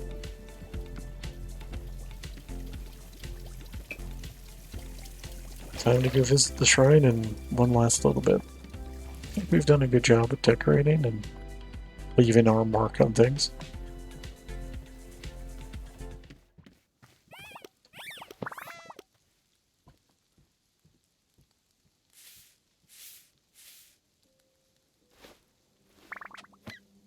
Goofy little birds. Pretty great.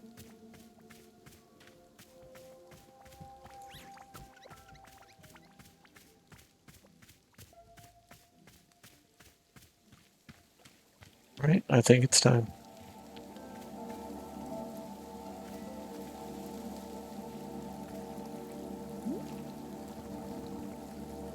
Alta stares at the mysterious shrine. Sit down in front of it and let your mind wander. Absolutely.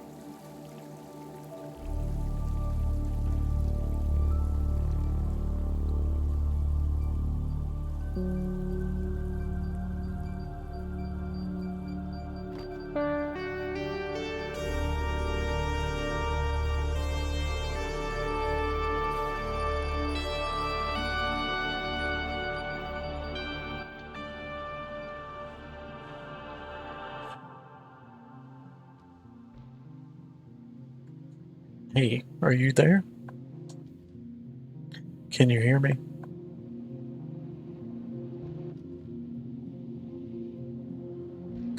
I know you're here.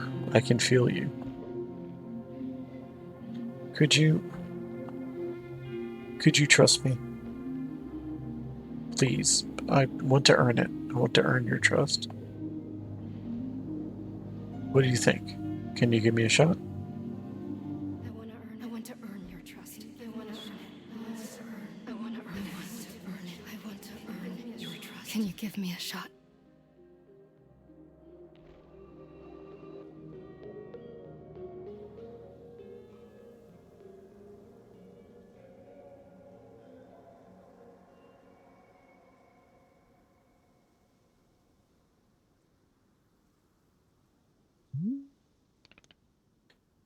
Well, well. There it is. We're done. Miss Alta, I believe the forest will now be sending you off. So, I'm just going back. Everything returns to how it was. Well, I can tell you for certain that you'll be leaving these woods. But whether it goes back to how it was, that will be up to you.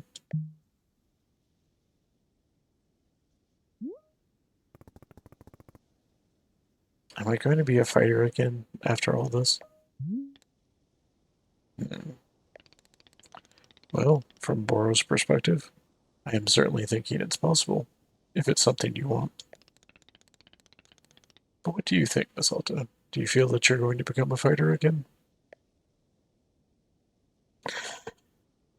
I mean, I don't feel like we've had any moment in this journey where, like, Alta's identity as a fighter's ever been in question. Like, I absolutely think she's going to get back to it. Yeah, I think she would, like, it really is, like, her creative drive in life is to be a fighter. So, I see. Why is that?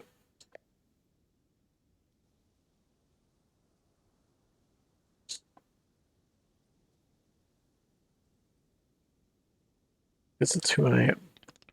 Good. It is good to know who you are. This is an excellent starting place. I'm very proud of you, Miss Alta.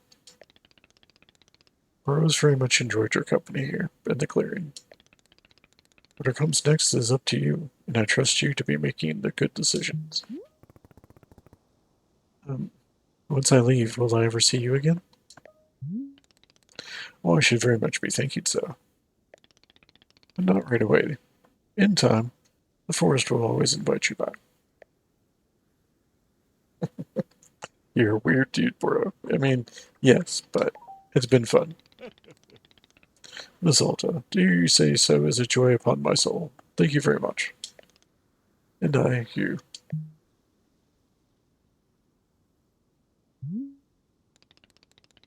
So, what do you say? Are you feeling ready? It is up to you. We will not move on until you've decided it is time. We stay here just a few more minutes? Of course, Miss Alta. Of course. We will stay right here until you're ready.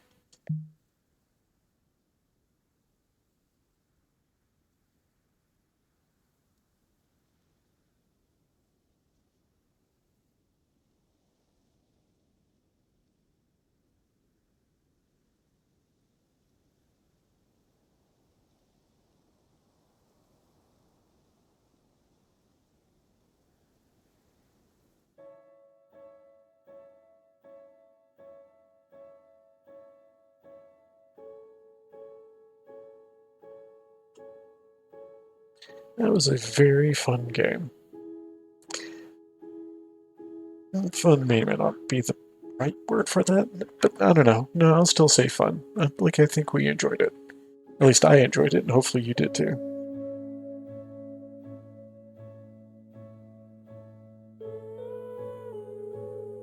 It was.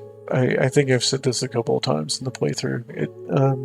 It's nice to have a character like the protagonist be someone who feels a little independent of like you as a player, where there are things that the character just doesn't want to do. And I feel like that's true in a lot of games. Like, I mean, I've got, if I ever get around to making it, I have like a whole idea for like the headcanon I have for like, say, Stardew Valley, where I feel like there are plenty of instances where the farmer is clearly like a character beyond just being your avatar in the world. Like there are things that the character, the farmer, does in Stardew. They're not things that you would probably ever do as a player. It wouldn't occur to you to do. Um, that I think makes that character, like makes that experience a little more interesting. And Alta's a kind of a step, beyond that. Where like, no, really, she is determined to go a certain way, and even if you're sitting there going like, you should not do this. This is a terrible idea.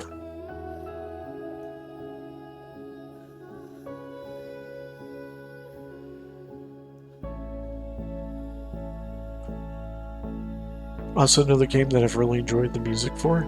Should probably shut up and just let you listen to it, but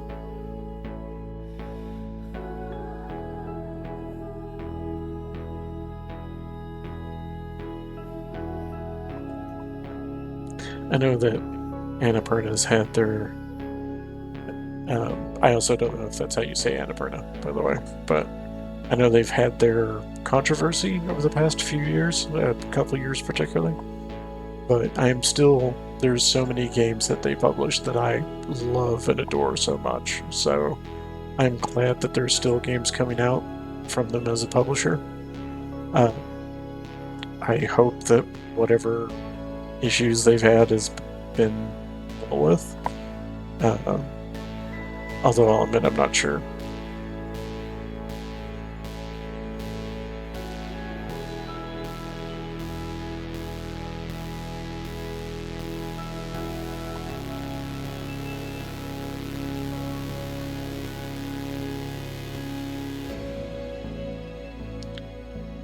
Kind of getting wall of noise level of music volume there, so giving it a little bit of a pause. Yeah, I don't feel like there is like this is not a game I would probably revisit. This is not a game I feel like you've gotten the story.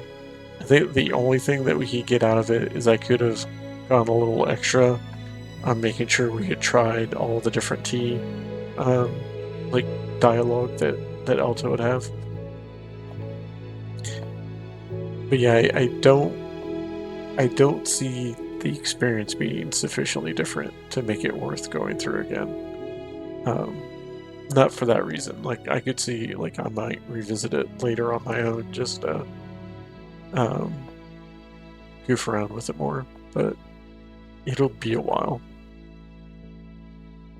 But absolutely worth the playthrough. Absolutely worth the. I'm pretty sure I just bought this the second it came out, so and I feel pretty good about that.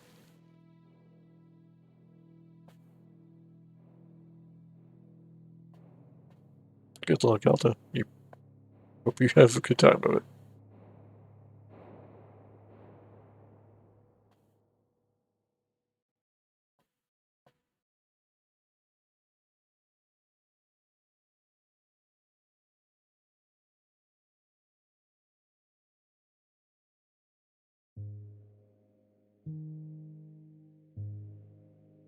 That's fun. It does just pop you right back to new game rather than um, like do like a continue point, which makes sense.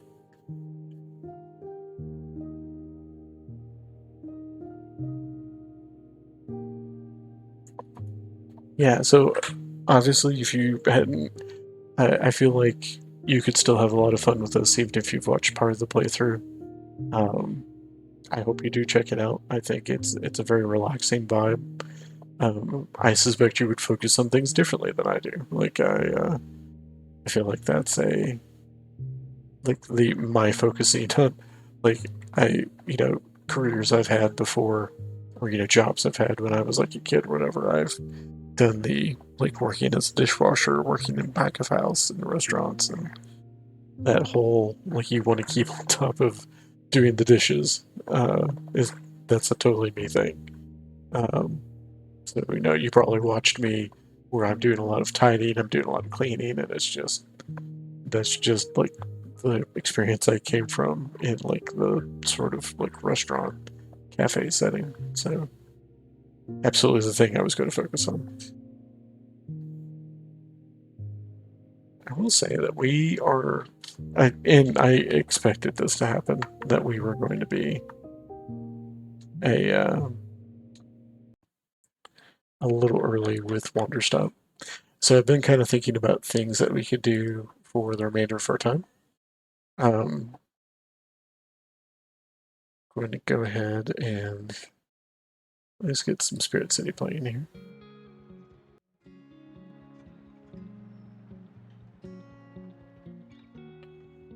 So there have been a couple of demos along the shop sort of line that I had planned on trying. Let's see which ones do I actually have at the moment to make sure I've tested them. I guess I haven't tested this one.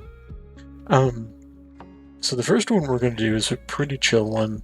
We'll do this for maybe, I'm not sure how long the demo is, but it's a game called Bookbound that has actually already come out. I've had the demo for a while, but I haven't had a chance to actually play it.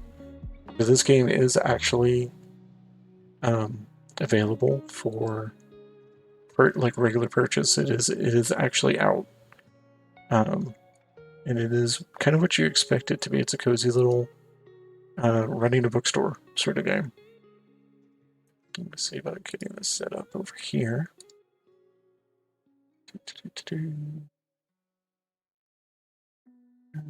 There we go. And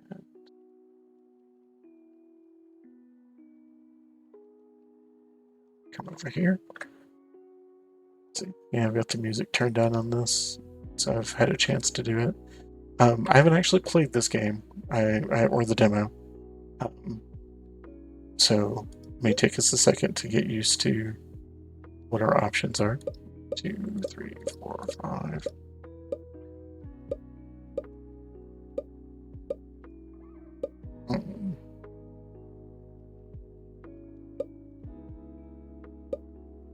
Okay.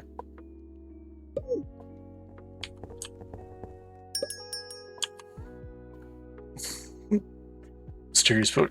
Oh damn. What? Oh, this is fun. So I do notice that my Steam account name is the one that shows up. That is a thing I did not think to check. I don't know if that's a thing we can change. Ta-da! Welcome. You must be the new owner of this fine bookstore. What? What the? Who are you? A floating book, obviously. Don't worry, that means you can trust me. My name's Stefan, by the way. Not that you asked.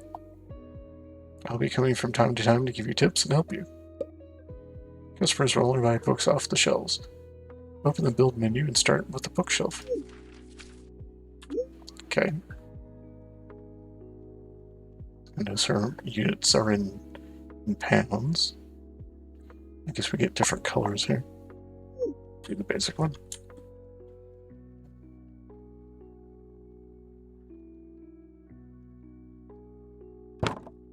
Sure. Good job. We're missing something, aren't we? Ah, of course, we need books. You can remove those from the cash register. Open the building menu again and place a register.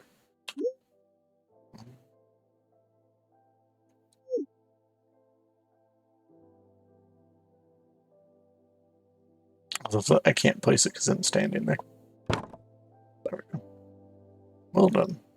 If you change your mind, you can destroy furniture by clicking the bin icon in the build menu. Now it's time to buy your first books. Use the register to order books. Oh, hello. Dogs of Mystery. Hot Ring. The Golden Scepter. The Dark Spirit. It's a romance.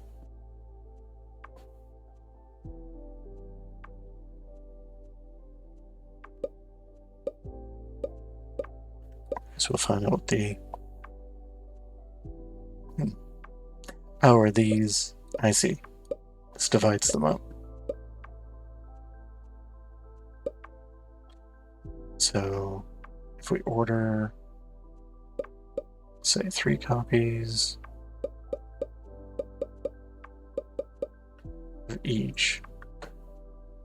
Place order. Awesome. The postman will drop off the books outside the shop. You pick them up and stock your shelves. You look like you have some muscles on you, so you can probably pick up 4 books at a time. When you're ready, hold the interaction key with the cash register to open the shop. Remember, once the shop is open, you can't place new furniture, but you can still order books.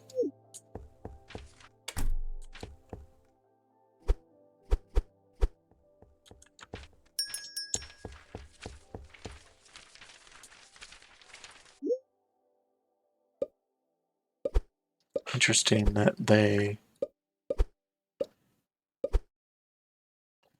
Okay, so... Is that all you can place in the shelf spaces? Huh. That's fun. Hold on. Let's see. Don't have a ton of money, but you can at least have a reading nook here.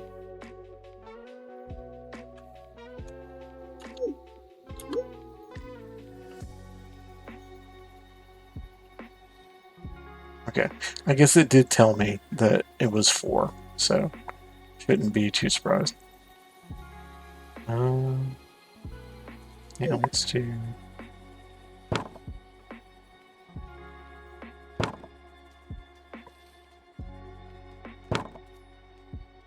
There. Hopefully that will be enough.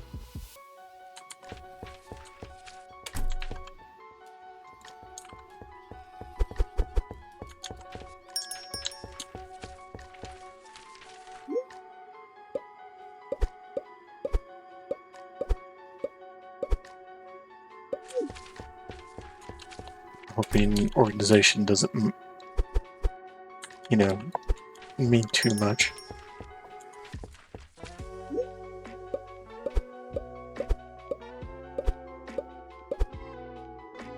Okay. So we'll order 1 more of each. And since I'm burning money, let's build a reading nook there. And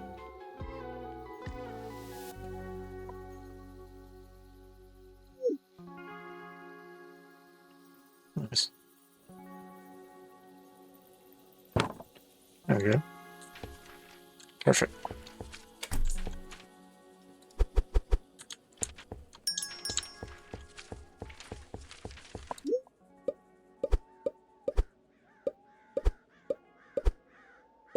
There, full bookshelves.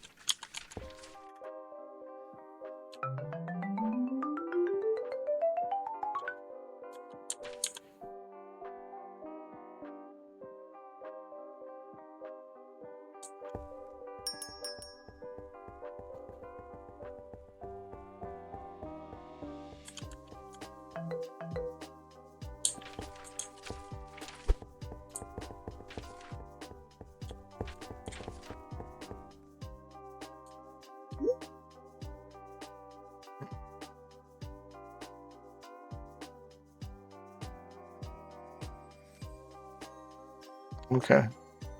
So customer gave, so need 20 back. Okay. First book sale. You can track your progression on the genre overview screen. When you sell all books in a genre at least once, you get a special background. Feel like not enough people are coming, you can go outside and talk to people, see if they want to come in. But for now, I bid you farewell. Changes 6, so... You need help. Hi, do you have this book, The Dark Spirit? Yes. Sure, follow me. I'm pretty sure you're over here.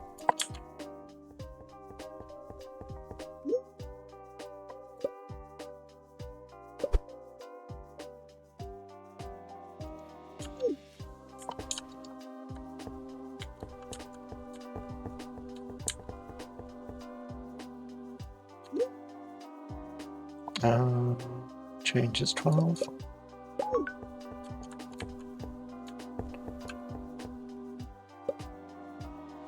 Right.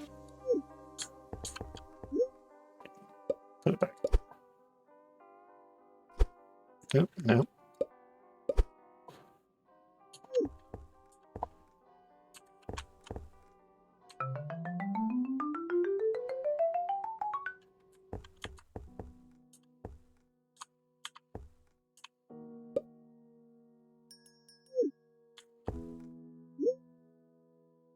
Oh, wait, point to shelf.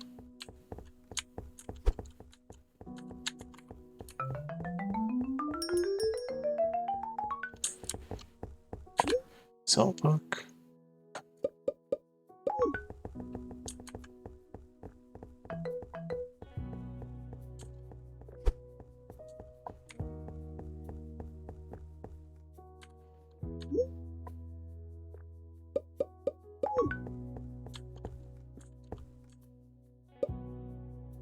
Hey, do you have this book, The Hot Ring?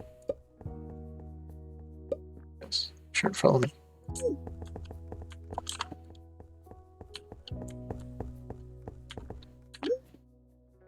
So, change.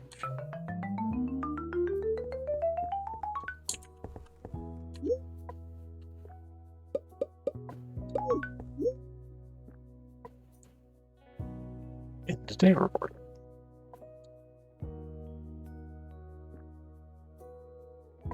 We had negative 535 profit. Perfect.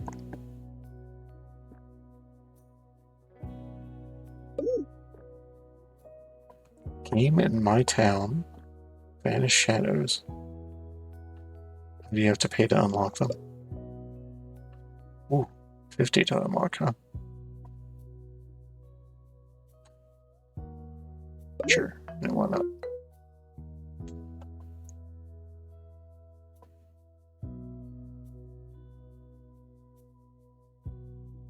Never sold dogs in mystery.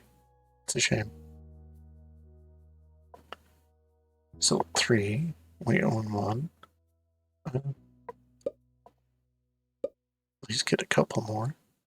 Sold 2, own 2. That's probably fine. Sold 2, own 2. Never sold. It's fine.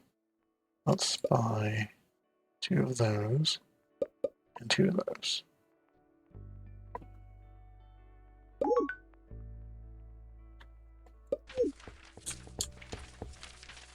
One, two, three, four, five, 6, 7. I forgot to mention something. If you want, you can advertise to more people using your megaphone. What? Now you tell me? Actually, it's not that loud, so a miniature phone. When your shop's open, find a group of people and use your megaphone to get their attention. Then the dance begins. In the minigame, you gotta make sure you keep everyone's attention. But don't be too pushy. People won't like it. Anyway, good luck.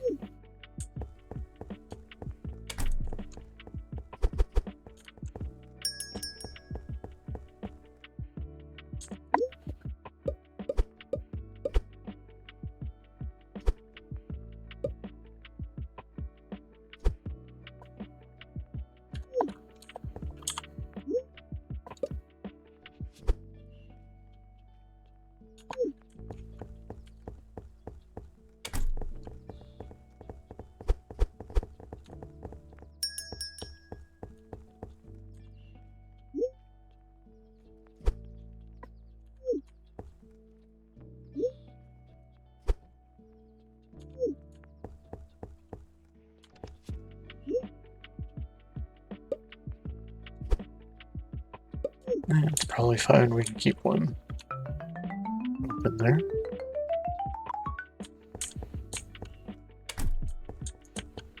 Can find a group of people. Oops, I went to the store.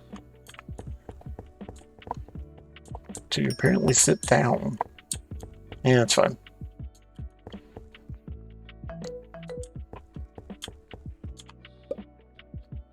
Vanish shadows? Yes.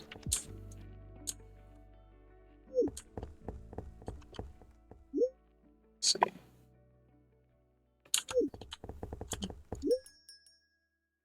There.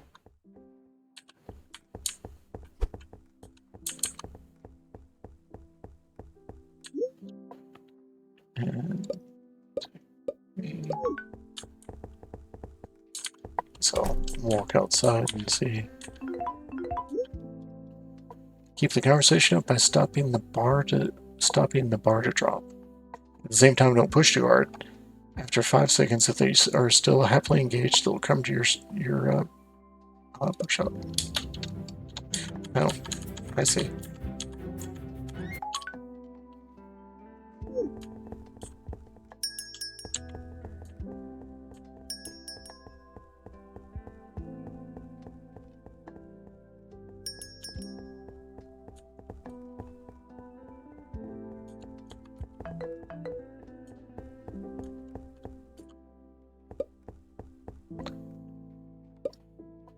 Far. Yes.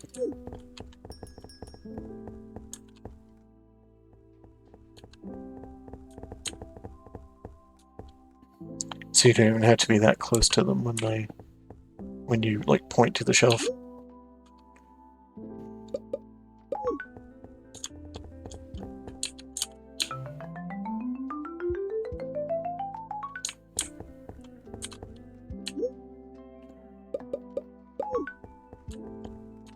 Straightforward. Oh, someone dropped a book.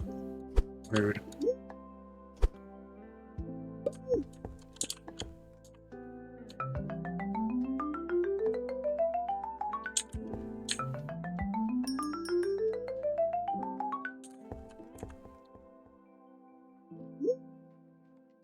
Let's see.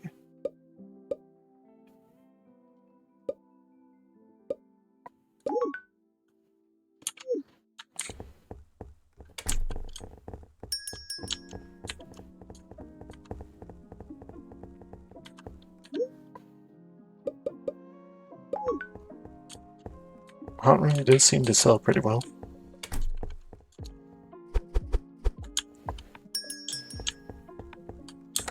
You know, something that would have helped. I didn't actually change our what our setting was, did I?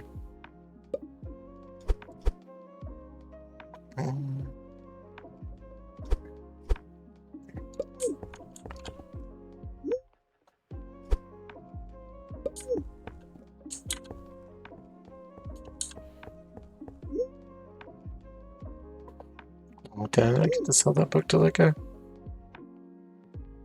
The Dark Queen's Secret. So I guess we get a free unlock, and then we can get a second unlock if we want. I wonder, can you see the genre guide? Well, nope, sure can't. We seem to be doing pretty well with fantasy, but I don't think we have a lot of non-fiction, well, that says romance though. I feel like we're selling okay on both of these.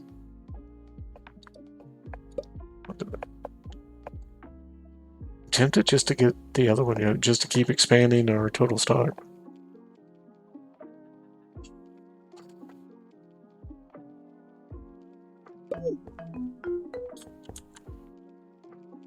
Yeah, how are we doing on that?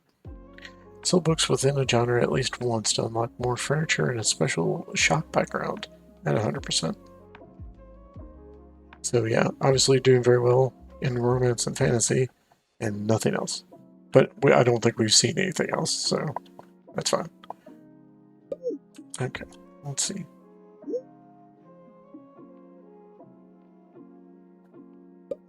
Double check.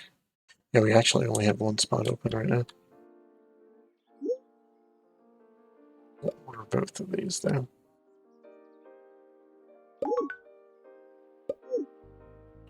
And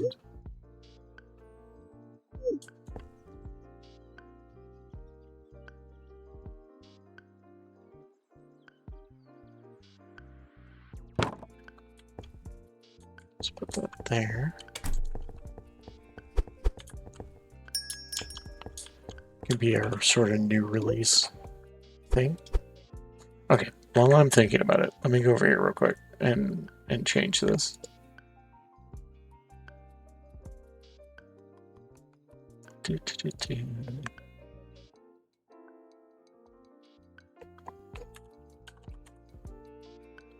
Look band.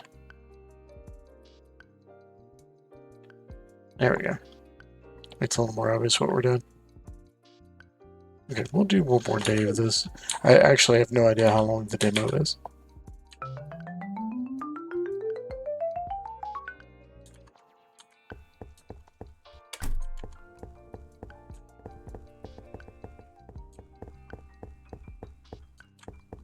Can't walk very far from your shop, which, you know, good, I suppose.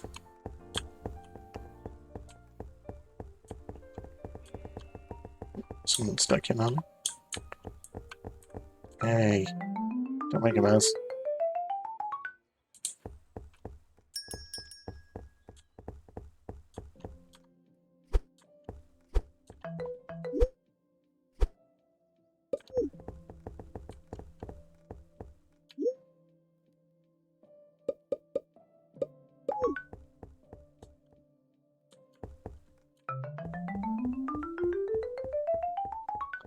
That particular guy pretty messy, I gotta say.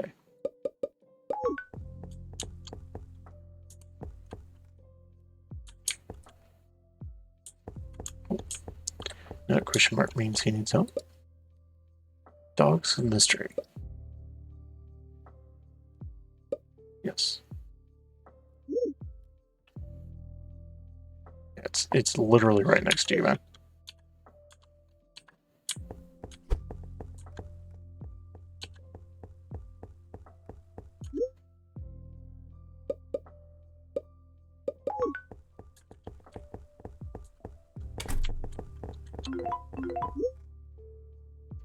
Oh gosh.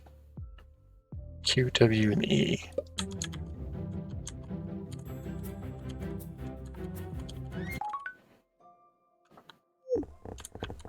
I think it's kind of fun. Basically had all three of them come in at once.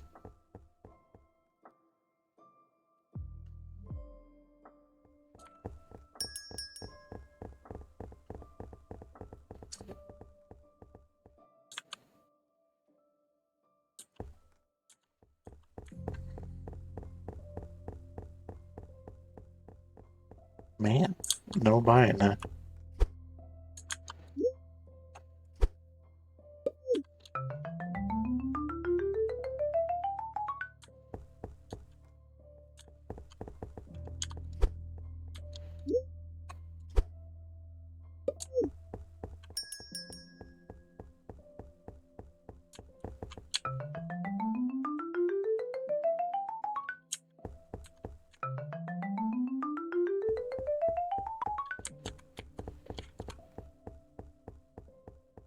Nope, got just left on the floor.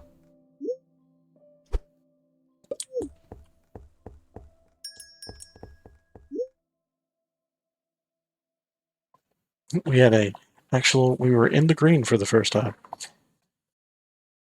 Made a whole 3 pound. Fantastic.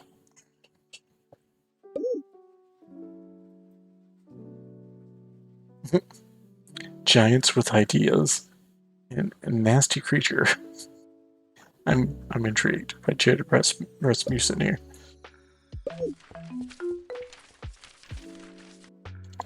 Hi, boy. Hi, Stefan. The other day I didn't get a chance to thank you, so thank you. I appreciate the help. Nah, don't make me blush. No trouble at all. I appreciate you not freaking out about me. You know, being a boat. It's not every day one gets to meet a floating boat. Gotta run, Stefan. See you around, hopefully. Bye now, friend. Well, that was nice. Guess we can try one more day. We have some 1 owned, 2 owned, 2 owned, 2 owned, 2, 3 owned, 2 owned, 1 owned. So, yeah, definitely get another one of those. We've never sold World at Sea, but we've only got the one so far.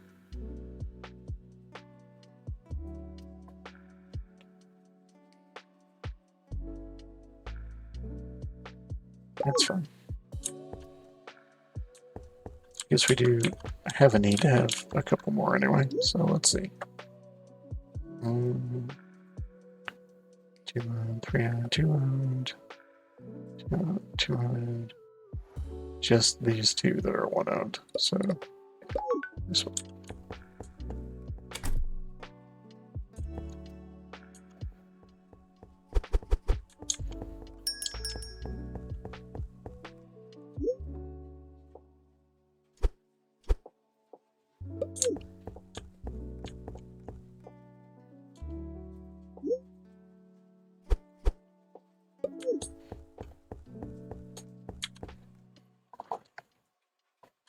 And let's do this one more day anyway.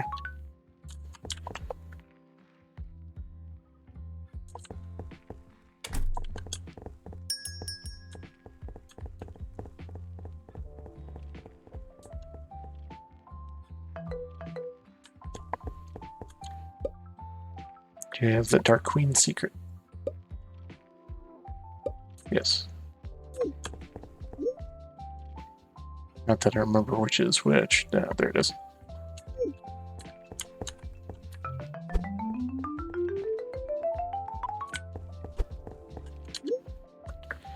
And change.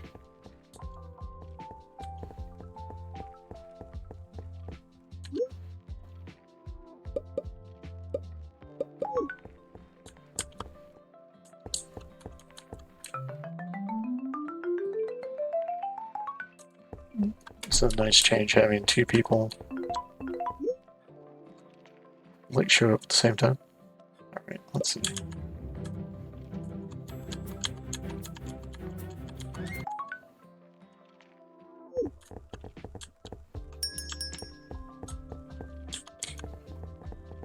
I appreciate that there's a hype minigame.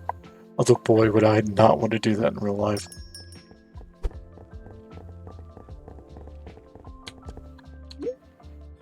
Change 12.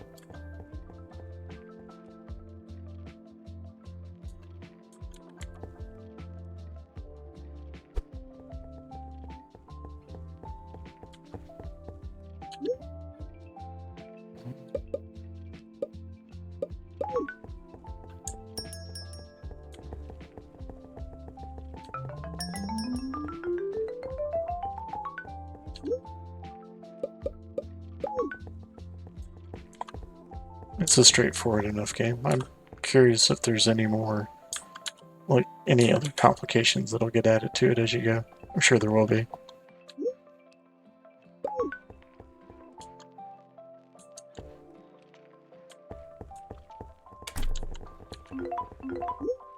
Oh my gosh. This will be fun.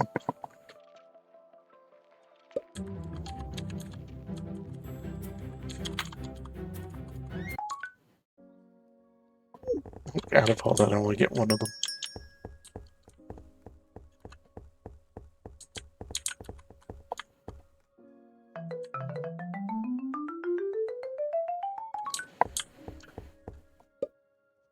Do you have Vanished Shadows? I do. I believe it's over here. Yeah.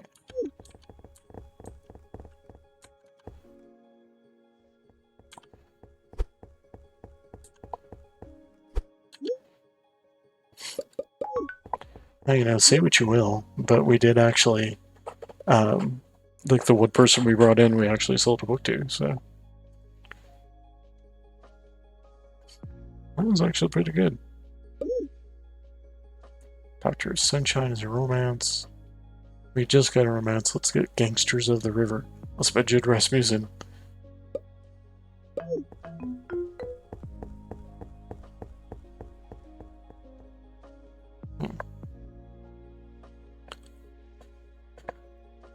Well, I think that's getting good gist of what the game is. I'm curious if there's much more past this, but I'm assuming the demo won't have too much more to it. And we do have one other demo for sure I wanted to try to do in the like 15 or so minutes I still have left.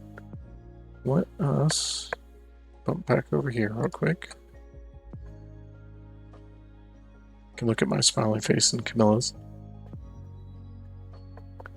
I go back and forth with Camilla. Is she happy? Is she angry? She's saying keep away from my apples. I feel like either is appropriate. Alright, now I don't know if I've actually opened the next one up. So it may immediately start music, if so.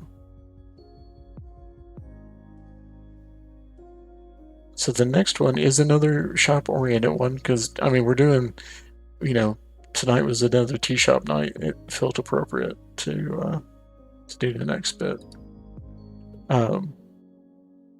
This one I got from largely for myself, because I've been curious what it's like. And I know very little about it other than it seems interesting. Press V to enable text-to-speech and self-voicing mode. So this feels like a good thing to get brought over real quick. Let's see.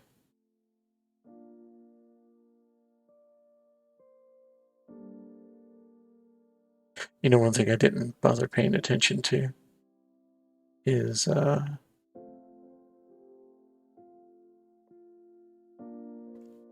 so that is not actually full screen. Let's see. Something I did not bother checking earlier, and I should have, is that Wanderstop did weird things with our sizing. I feel like it's kind of true here as well.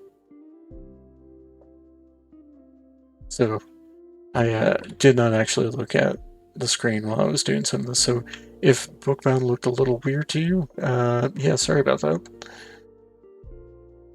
May have to check that later. So the this game is called Spill the Beans, and seems like a sort of fantasy-esque sort of coffee shop that you're running. This is something where I want to make sure you saw the content warning for it. We do have crude language and implied drug use. If it is a little over the top on crude, we may walk away from it, but we'll see. I think I've said before, we're pretty much PG-13 here, which allows for a decent amount of cussing. So if it is something that bothers you, I totally understand. Most of the stuff we do, we don't have that be a thing. I'm honestly surprised that Alta didn't cuss a little bit more in Wanderstop. I think the other thing I want to do is I should also change this real quick, even though poor Bookbound wasn't on for very long. Okay, there we go. Not a whole lot of people looking at this game just yet, so when I saw that, I think I saw this on Blue Sky, so when advertising that it was going to be a thing. So I have to admit I've been curious. Let's see.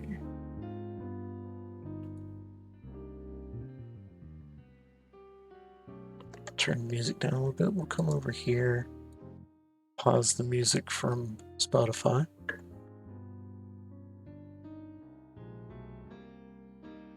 And we can turn that off as well. There we go. Anything else we need to check? Yeah. Sure.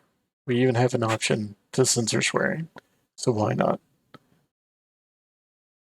Partly because I'm curious how they will choose to do that.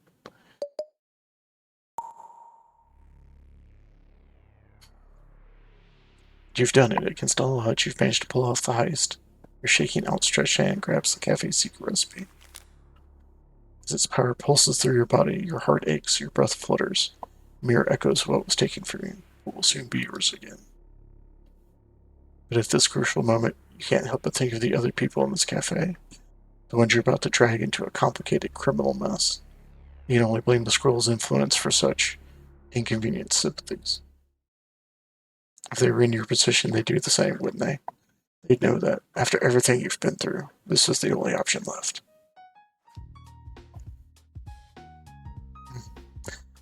People say that Artifice County is the most magical place there is.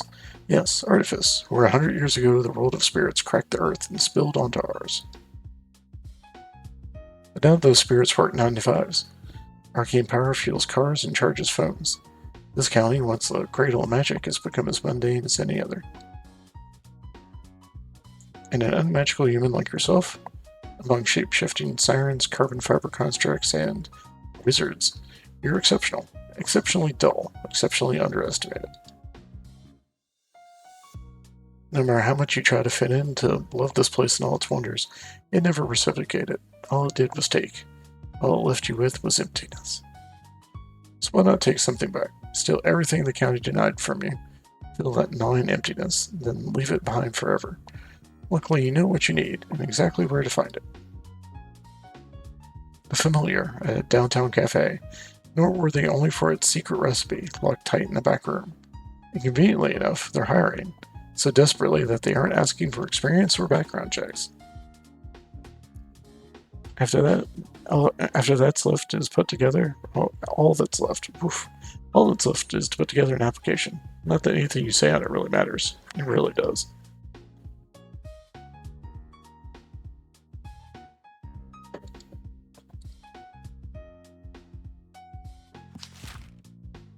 Do? It's interesting. Do I actually get to pick this? I am hard, fast, self-motivated, disciplined, industrious, cerebral, forthright, fun-loving, loquacious, erstwhile. I'll say self-motivated. Professional. Who loves coffee. Absolutely. Soft skills. Good listener. Excusable sycophant. Miraculous expounder. Possible psychic. Probable minion. Sure.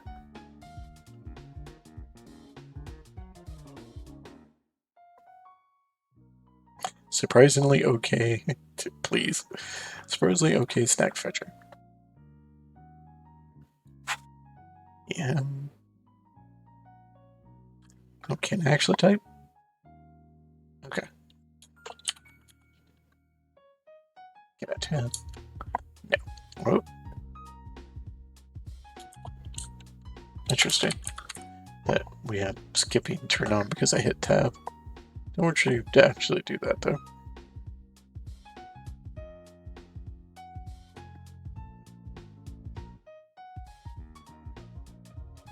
Done. A few days later, you're face to face with the Familiar.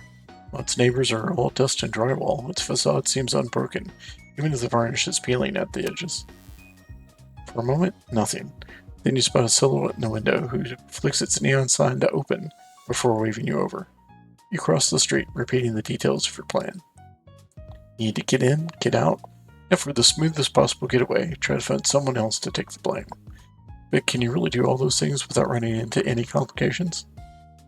You've already reached the front door. You can hardly turn back now.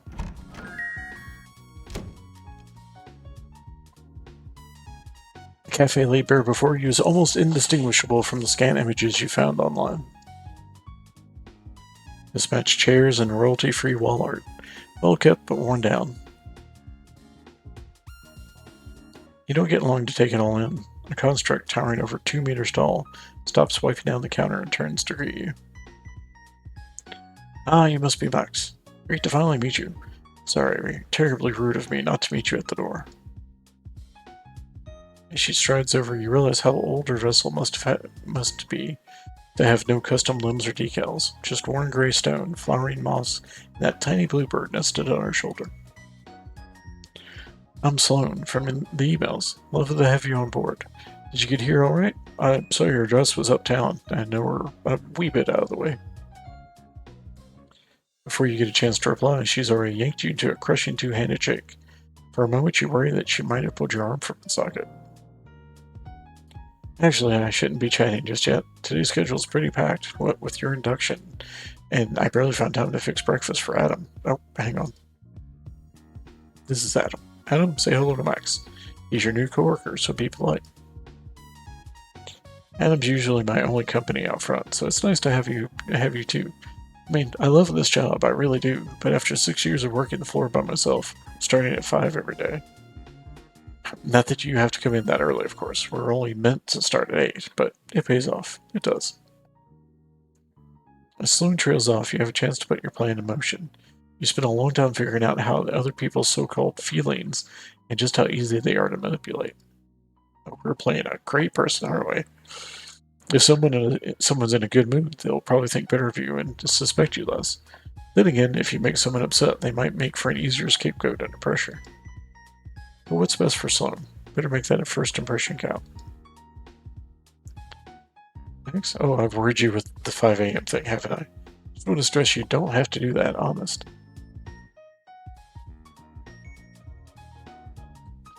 Those extra hours must be worth it. This place is spotless. Oh, that's sweet of you. Try to bring the best out of the old familiar. Good to know other people actually notice. The lights flicker overhead before Sloan could finish her sentence. Oh, sorry, I thought that was fixed. Should call the electromancer once I get it for you a moment. Anyway, pack schedule. I've got pastries in the oven, then a delivery after. Come on, let's get you in uniform. If we're quick, I can show you how our recipe works before any customers arrive. Sloan strides through the doorway behind the counter, beckoning you into the kitchen beyond. It takes 3 steps to match just one of hers. That's a fancy kitchen. The kitchen, built from cool metal and right angles, is warm with the smell of apricots. You breathe it in while Sloan roots through a nearby cabinet before suddenly sighing. I'll say this now. Sorry about the fit. She hands you an apron like her own. Exactly like her own, actually. And that it's far too big for you. It's bound to slow you down and make you look utterly ridiculous. Your one should be here tomorrow. I hope this is alright in the meantime.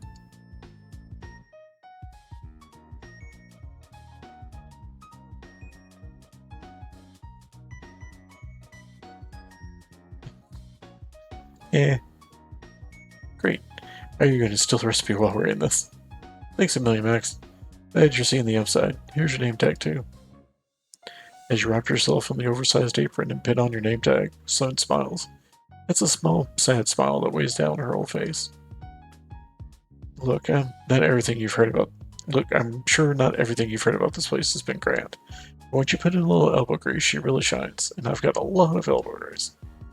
So I would say that you wouldn't be here if I didn't think you had the same drive. Your application told me that much. Although, what was that phrase you used? Surprisingly okay snack fetcher? I know these roles can be challenging, but I hope you didn't think we treat you like, that. But at the end of the day, those are just words. Your experience was what really settled it. I mean, it must have been quite a privilege to work for. Sloan is cut short by a buzz from her phone. Ah, pastries. Why don't you pop into the office while I grab those? Fred, your manager, I should say. Ought to be ready. Big gray door on your right. Best of luck. Take 6 steps toward the office. A hiss of heat escaping the oven from behind you.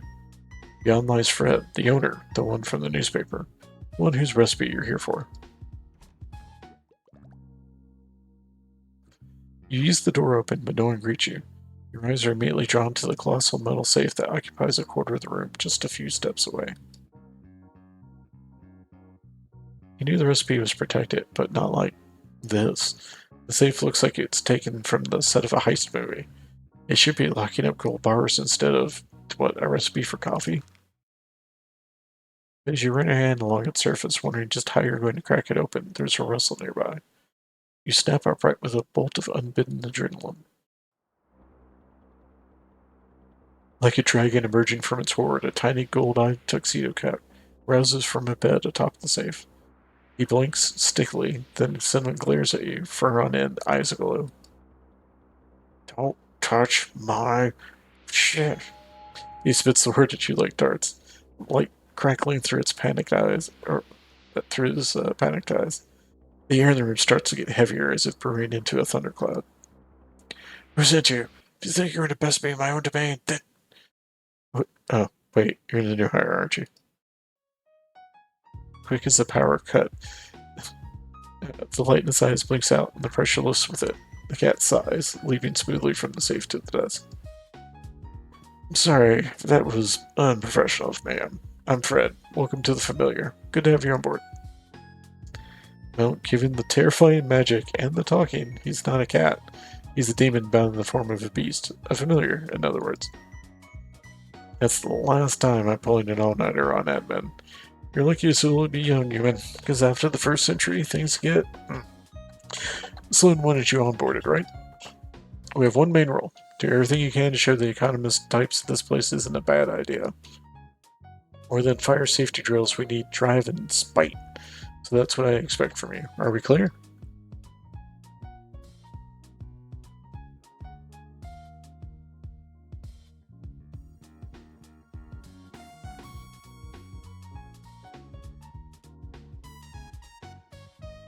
Good. This is fun, so I am curious, like, is it... Like, I wonder how you balance it. Like, it seems like a bad idea to, get the demon in a bad mood. Crystal clear, boss. That's what I like to hear. As long as we're all on the same page, you and I will get on just fine. We're in a happy little family here. We're just hard workers. This isn't going to work if you aren't prepared to work just as hard as me and Sloan.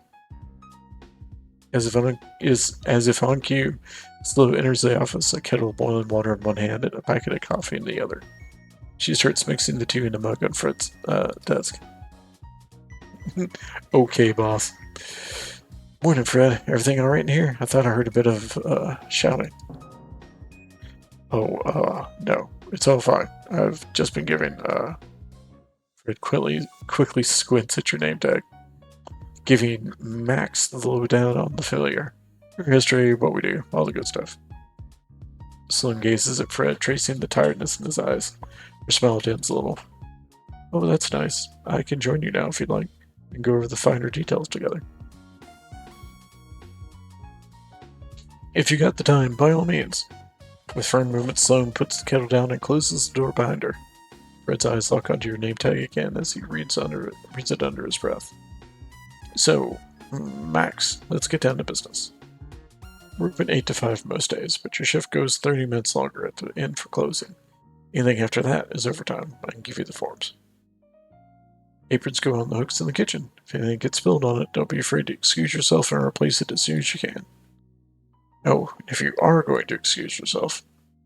And on it goes. Sloan and Fred don't speak to you as two different people, but as two halves of one business. Efficient, organized, and trusting one another as best they can. That should be most of it. I'll be with you at the counter for training, so don't hesitate to ask me any questions. She's cut off again by her phone. Oh, excuse me, Dave. Hey, it's Sloan. Just unloading the van out back, so there's your heads up. Thanks, Dave. We're right there.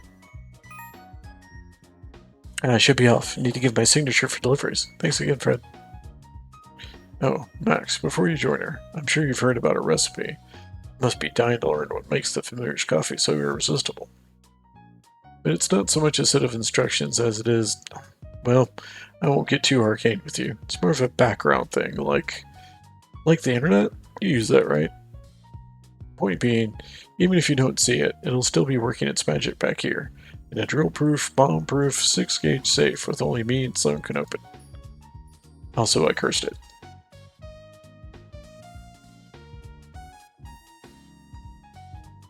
So it's protecting against teleport-based attacks too, of course.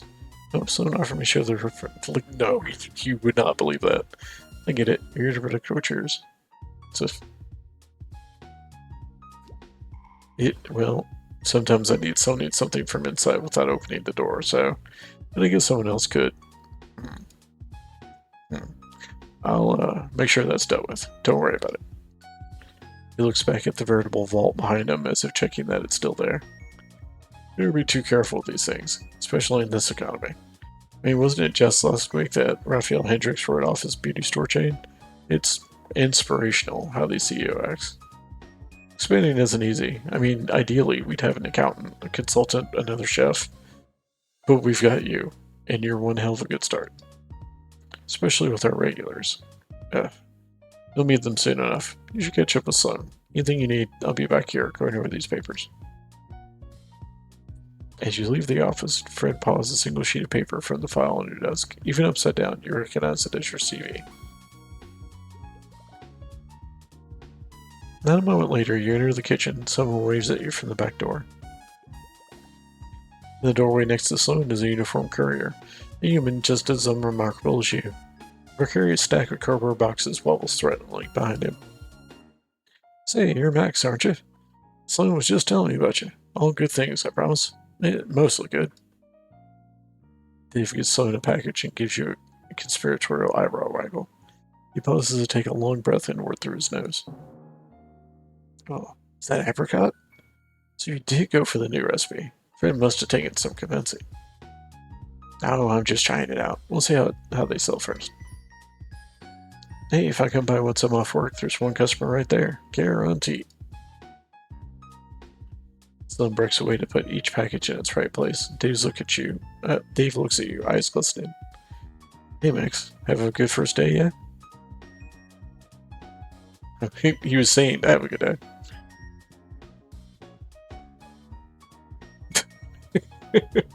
I like where clearly our character's like, hey, it doesn't matter. Thanks, I will. You might not be here for it, but if all goes well, today's going to be good. That's the spirit. Any more for me, Dave? There's a couple of bigger things, but I'll grab those this time. Don't let me interrupt your induction. Are you sure? I could carry... I'll catch you later for that pastry, yeah? Dave walks away whistling, his footsteps gradually growing quiet in the alley. Max, I'm so sorry about Fred. I know you must have overslept today. That's on me. You notice her hands are balled into fists, one so tight that even the stone starts to buckle. Just wanted your first day to be easy, but oh well. Let's get you behind the counter, shall we? There won't be time to take you through all the machines, so let's just fill the drip maker. Keep the house roast down here. She effortlessly pulls open a burlap sack of beans, scooping them into the grinder. As you pulverize them, the aroma of coffee fills your lungs like a cloud of bitter smoke. Today's been all over the shop, hasn't it? We could get a wee moment to breathe now. Only one customer comes in this early. They don't do Mondays. I'll introduce you tomorrow. Sloan smiles, the stone wrinkling around her eyes, and it dawns on you. This is beginning to feel like a real job. Just as you finish that thought, the front door swings open and your first customer steps inside. It's about at least 4 shades of pink in their outfit. Pink fingernails, pink sun hat, lipstick, backpack. The dress must be bespoke too, pricey. As they draw close, you spot pointed fangs in their cherry smile and deep red eyes behind their tinted glasses. Vampire. Good morning, Sloan. I spoke too soon. Morning. Before you order, this is Max, our new barista.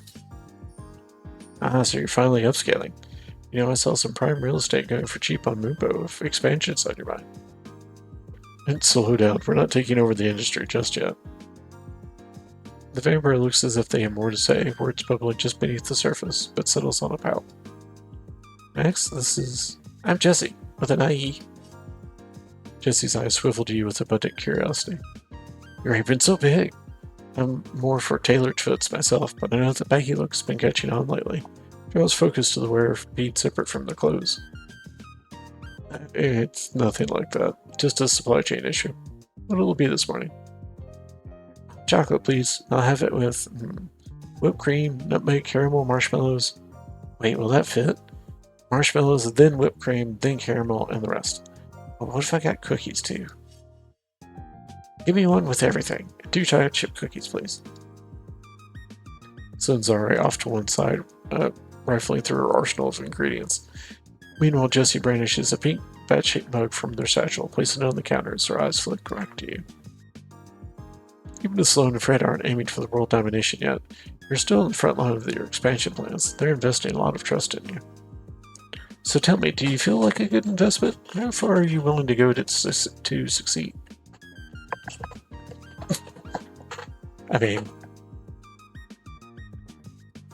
do anything. Gunbearer peers deep into your eyes, then nods as if confirming a suspicion they had. Good. So, Jesse, what brings you here on this lovely Monday morning? Are you trying a new schedule? Oh, no. Much more exciting than that. I've got a meeting with the board after this, so I get to come to here to prepare. It'll go much smoother with something sweet. For your infamous internship. How is your family treating you then? About as well as usual. Trust me, I'd much rather be here to help the familiar.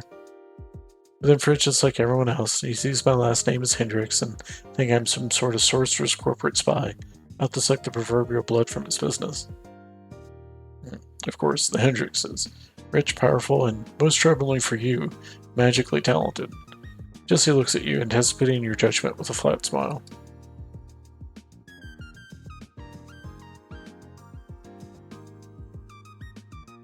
Yeah.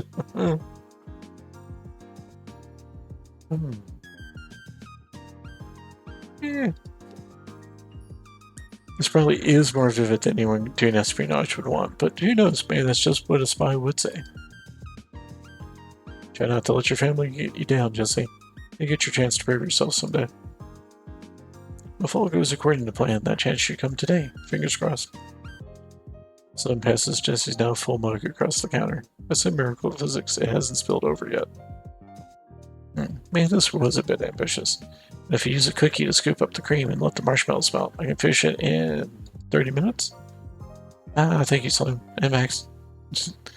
Jesse swipes their card, then their mug, make a beeline for the booth before the payment even goes through.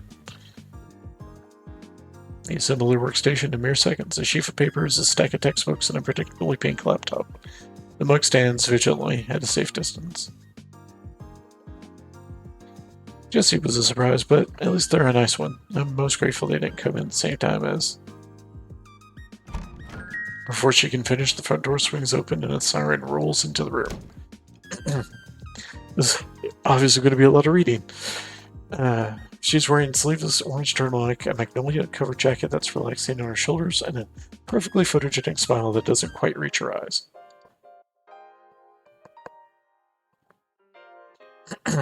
Hello, the familiar. It's a perfect day for my long overdue review, don't you think? You have to forgive me. I came straight here for my morning swim. I must look a mess. She runs one hand through the river of glossy pale hair, parted by an immaculate side cut, and raises a smartphone with the other, flourishing it like a paper fan. Don't worry, Max, I'll handle this. Jesse shrinks back, arranging their books into a makeshift wall. It seems to work. The siren glides over the counter, not noticing them at all. Now, Sloan, I know you very well, of course, but for the benefit of both me and my adoring fans, who is this? I didn't know you'd be coming. This is... But the siren's already staring at your name tag, trying to preempt Sloan's introduction. So that's how you spell Max. Enchante. I mean, it's Max. It's literally 3 letters. I'm Alexandria Argyros? Pleasure to make your acquaintance. You don't have to have a Gilmore account, do you, Max? I'd love to give you proper credit in my post. How about a drink first, before anything goes on that internet page of yours? Quite right, son. I'm getting ahead of myself. Could I have... She clears her throat and straightens her back.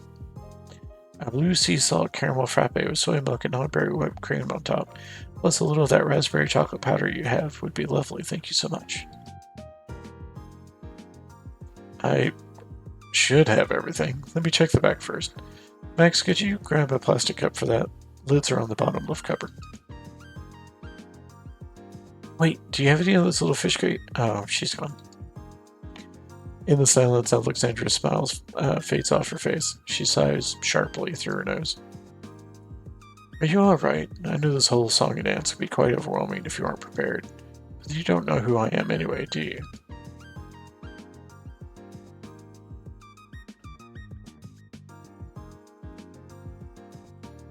I like that.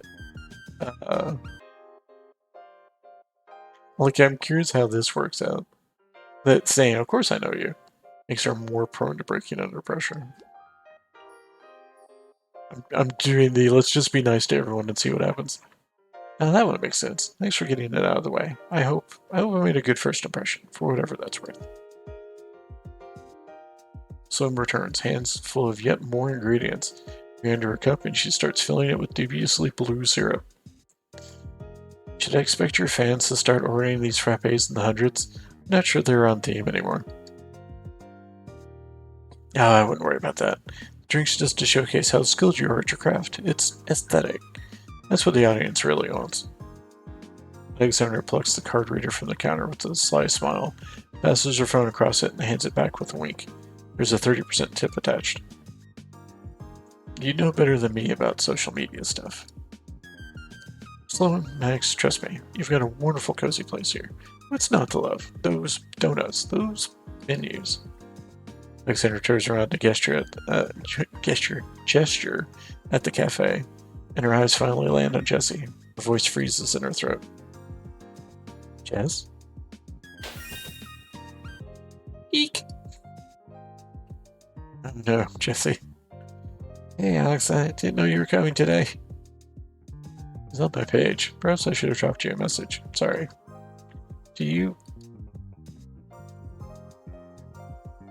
Oh dear. Sloan puts the finished frappe to one side, pushing past you to tend to the transformed Jessie. Alexander squeaks a little closer to you. I'm sorry, Max, truly. Drama's the last thing I'd want to bring into this establishment, or to Jessie. She plucks the frappe from the counter. You're not sure how anything that color could taste any better than tolerable. I know, and I'm not wanted. I'll just have a few photos and be on my merry way. The lighting's not ideal, but I can fix it in post.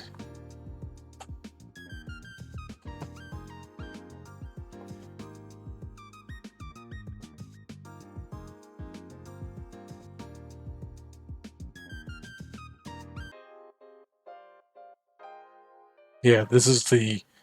I have no idea. Sorry. Thank you. I'll spare you the messy details, but needless to say, it didn't end well. Not there was much of an ending to speak of, really. With a final smile, Alexander takes her drink to the cafe's centermost table, posting it like an art exhibit. Jessie, still a bat, keeps staring at her, but she doesn't look back. With an exhausted puff of smoke, Jessie returns to their original form and slumps into their seat, eyes wandering to the crescent moon bracelet on the wrist. Sloan returns after confirming they're okay. Sorry, I didn't think. Yeah, both of them at once can be a wee bit complicated. She's cut off by the sound of her motorbike revving outside, heralding the arrival of your third customer. Starting to get a little packed. This person is a first, even for you. Someone whose body lacks everything but a skeleton. You don't know any kind of magic to make that work. Skinless, fleshless, sigilless, although he does have sigilless, although he does have hair, which you're pretty sure isn't a type of bone. A stiff, dark brown pompadour that props up a pair of glasses. Grudge? Grudge, hey, how's it going? Feel like I've barely seen you since Archon.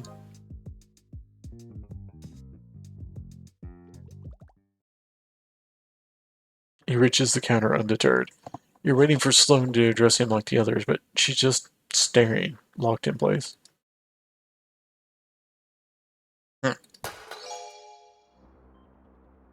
So you're the new barista. Good job on making it this far. Makes you one of the best, don't it? Ain't just coffee you brew, it's your resolve. Can we take your order? Yeah, resolve. Well, let me tell you, I know your type. I know you're up to something. I can feel it I can feel it. So I would like to order. Thank you kindly. Let's put your new barista to the test. I'll have coffee. A black coffee. From the pot. Doesn't have to be. Yeah. I think we might, Sloane's eyes bounce between his skull and the coffee pot on the counter. Max, why don't you handle this one? It'll be good for your training. Seems like she isn't going to budge. You grab a cup and start pouring. Wait, what's his name? Max? Okay, I think I got it. Max, so that's to be the name of my nemesis. I'm Grudge. Grudge Knuckles, you best remember it. Even if Frederick gave you a job instead of me, there's bound to be cracks in your meticulous facade. The coffee making halts at this revelation. He had a whole rant prepared just because you got this job with an application like that. You got me. This is all a ruse.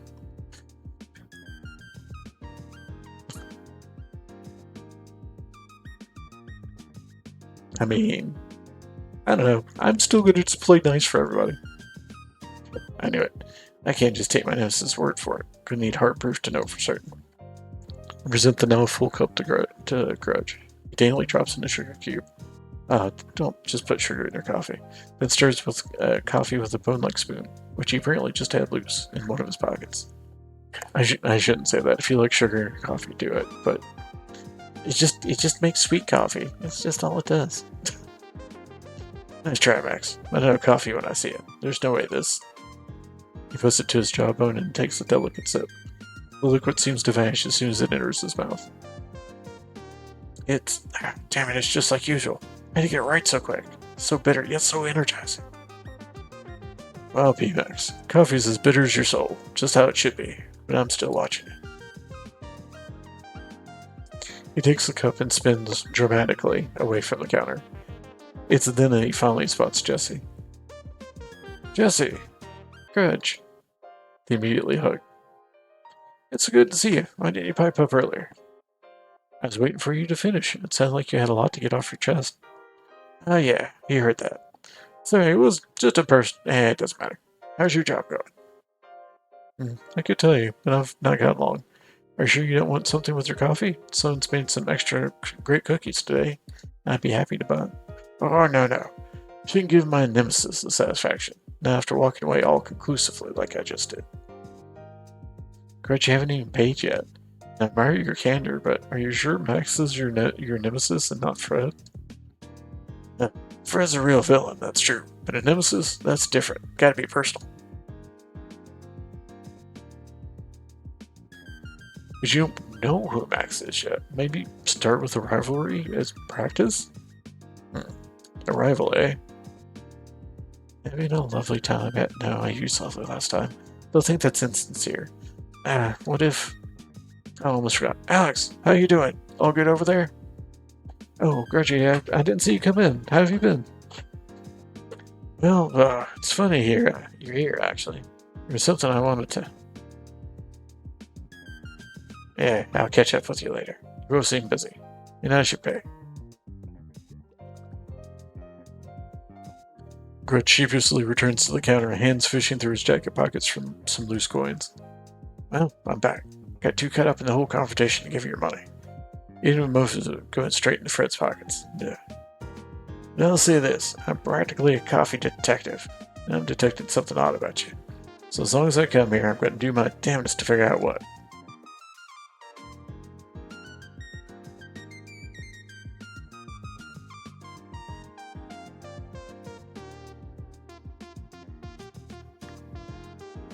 Creating an opportunity for Grudge to act suspiciously in front of others. Or they can catch me, detective. We'll do this one. Is that a challenge, Max? Test my detective skills? Heh, I'll find out what he's doing, one way or the other. Without another word, he perches on a stool by one of the cafe's front windows. Over his shoulder, Alexandra and Jesse swap looks of confused concern. Good job, Max. That would be a good moment to put his purchase into the register. As she's halfway through showing you how to work the cash register, you turn to see Fred jump onto the counter next to you. How's it going out here? No need to panic. This isn't a performance review, just checking things are. He surveys the regulars of the cafe with no small amount of scorn. Huh. Sloan, why don't you come with me for a minute? Been meaning to have a chat. But we need to. She looks forlornly at the pile of coins Grudge left. Even in a glance, you can tell it covers the price of the drink and then some. This might be your last chance to sow suspicions before you execute your plan. Better choose wisely.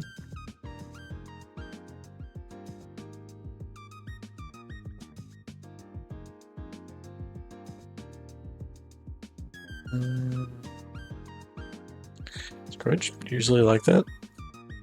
Not that I've seen. I mean, I don't know him as well as the other two, but the way he talked, well, maybe it's surprising to hear from anyone. Silence returns to the room, so it is your opportunity. But you can't help but overhear Fred and Sloane's hushed conversation in the kitchen. I'm just saying, if our best regulars keep bringing their drama here, no one else is going to want to stay. With a sigh, Sloane leans again against the kitchen island. The full weight of this morning's events seemed to suddenly sit on her shoulders. They're good, reliable customers. And sure, things have been tricky, but we've got Max now. With a little hard work, we can turn this around. Besides, aren't there enough names on your board of bands already? It's not anymore while we're going through a rough patch. She side-eyed a corkboard near the walk-in fridge. There must be at least 24 names on there, each marked with a reason for ban and vindictive felt tip. As she does, she noticed Gritch sidling up to the counter, trying subtly to peer inside the kitchen. I know, you're right. It's just, I mean, I haven't even cast an anti-summoning ward on this place. Not exactly a recipe for success. I did want to talk about a recipe, actually. Since we've got a new hire, and can we deal with just you pop up in the corner? Can we just do one thing at a time? First priority is cutting down on cost. I noticed the price of algae extract for that blue drink got hiked up, and I figured Fred's eyes finally land on the till, the still snooping Grudge. The two freeze before Grudge slowly backs away. Oop, busted. Gotta go. Aren't content making trouble for me aren't content making trouble for me from afar, huh? Go away. Who was that? 3 guesses. All the more reason to cast that ward. I'll be up front. What are you doing now, Fred? A sudden knock on the back door stops her from following after Fred. Dave's back. Let's deal with that first. One thing at a time. As Fred prowls out of the kitchen, Grudge turns with you with what you think is a curious expression. You might not have noticed, but I just saw Fred was up to in perfect stealth. Let's just say, I'll keep my sockets peeled. Okay, Caruso. Mumbling to himself, Fred assumes a position at the very center of the cafe. The storm cloud feeling starts to rise again as he begins his spellcraft. Must have pushed him too far. He's finally going to explode on me. While Fred's presence draws a little attention, you start rifling through your bag, making sure you can take any opportunity to launch the heist. At the sound of friends chatting, Jesse looks up from their work and gives Grudge a baffled shrug. Grudge moves over to them just as confused. Jess, is Fred trying to explode me? Judging from the symbols, it looks like an anti-summoning ward. Odd. Why would he be trying to stop anyone from getting in? Or for that matter, why you'd want to stop folks from getting out? In the background, Alexandra tries her best to get a clear shot of her drink, but Fred is perched in the way. Freddie, darling, you wouldn't mind scooching a little to the right, would you? Since you didn't consent to any photos, and I'd like to respect that. Freddie? Alexandra, I've got bigger things to worry about than photographs right now. I'm addressing a security concern, in case you hadn't noticed. Bigger things than catering to your own customers? That why we're the only regulars? We're the only ones patient enough. Rich, maybe don't. Not another fight.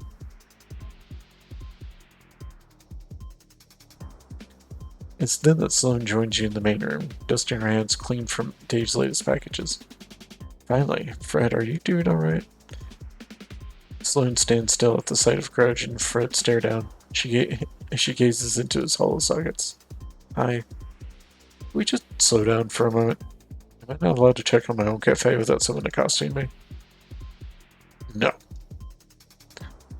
We've got a new hire today. If this is the impression we're giving him, we're doing him a disservice. Now, if you'll excuse me, I'll be finishing that spell now, without any more interruptions. Fred continues pushing the spell towards completion as you, coiled like a spring, wait for the exact right moment to strike. Even with such a prominent distraction, you know success isn't assured. How fortunate then that you sowed a little more chaos in advance, as it's this precise moment when Grudge chooses to fire his parting shot. I know you're hiding something, Fred. Find them to this realm. Grudge, what the are you talking about? Just as Fred's magic ripples out from the cafe, all eyes are on Fred. and you take your moment to strike. It's a slim distraction, but it's enough, and you aren't going to get a better chance than right now. You reach into your bag, and in an instant, all the light and sound is sucked from the room. The sounds of panic are quickly quelled by the magic now pulsing from your cozy sleep-tight blackout blanket. Even in the silent darkness, you won't have long before everyone gets a sense of their surroundings, but you've been over this plan too many times to fail now. I'm glad that we had no idea. Hey! Hi, Dotson, how you doing? Also, hi, you've... I guess I should check and see how long you guys have actually been here. Got deep into doing the reading there. Yeah, so we're doing a demo real quick in the end of the night. We're doing Spill the Beans, which is a kind of a visual novel, and I'm not certain if the regular game's going to be anything like this or not. But I'm having a lot of fun with the demo, trying to get through it real quick. So, hopefully blueprint stuff went well.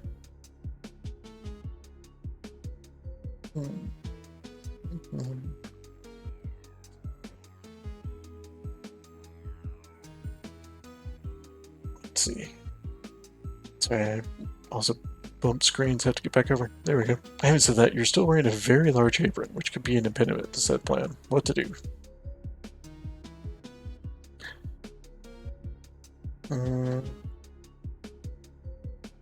I mean, we're doing the thing. Let's take it off. Then remove any chance of tripping in total darkness. You scramble to untie the apron before taking your first steps.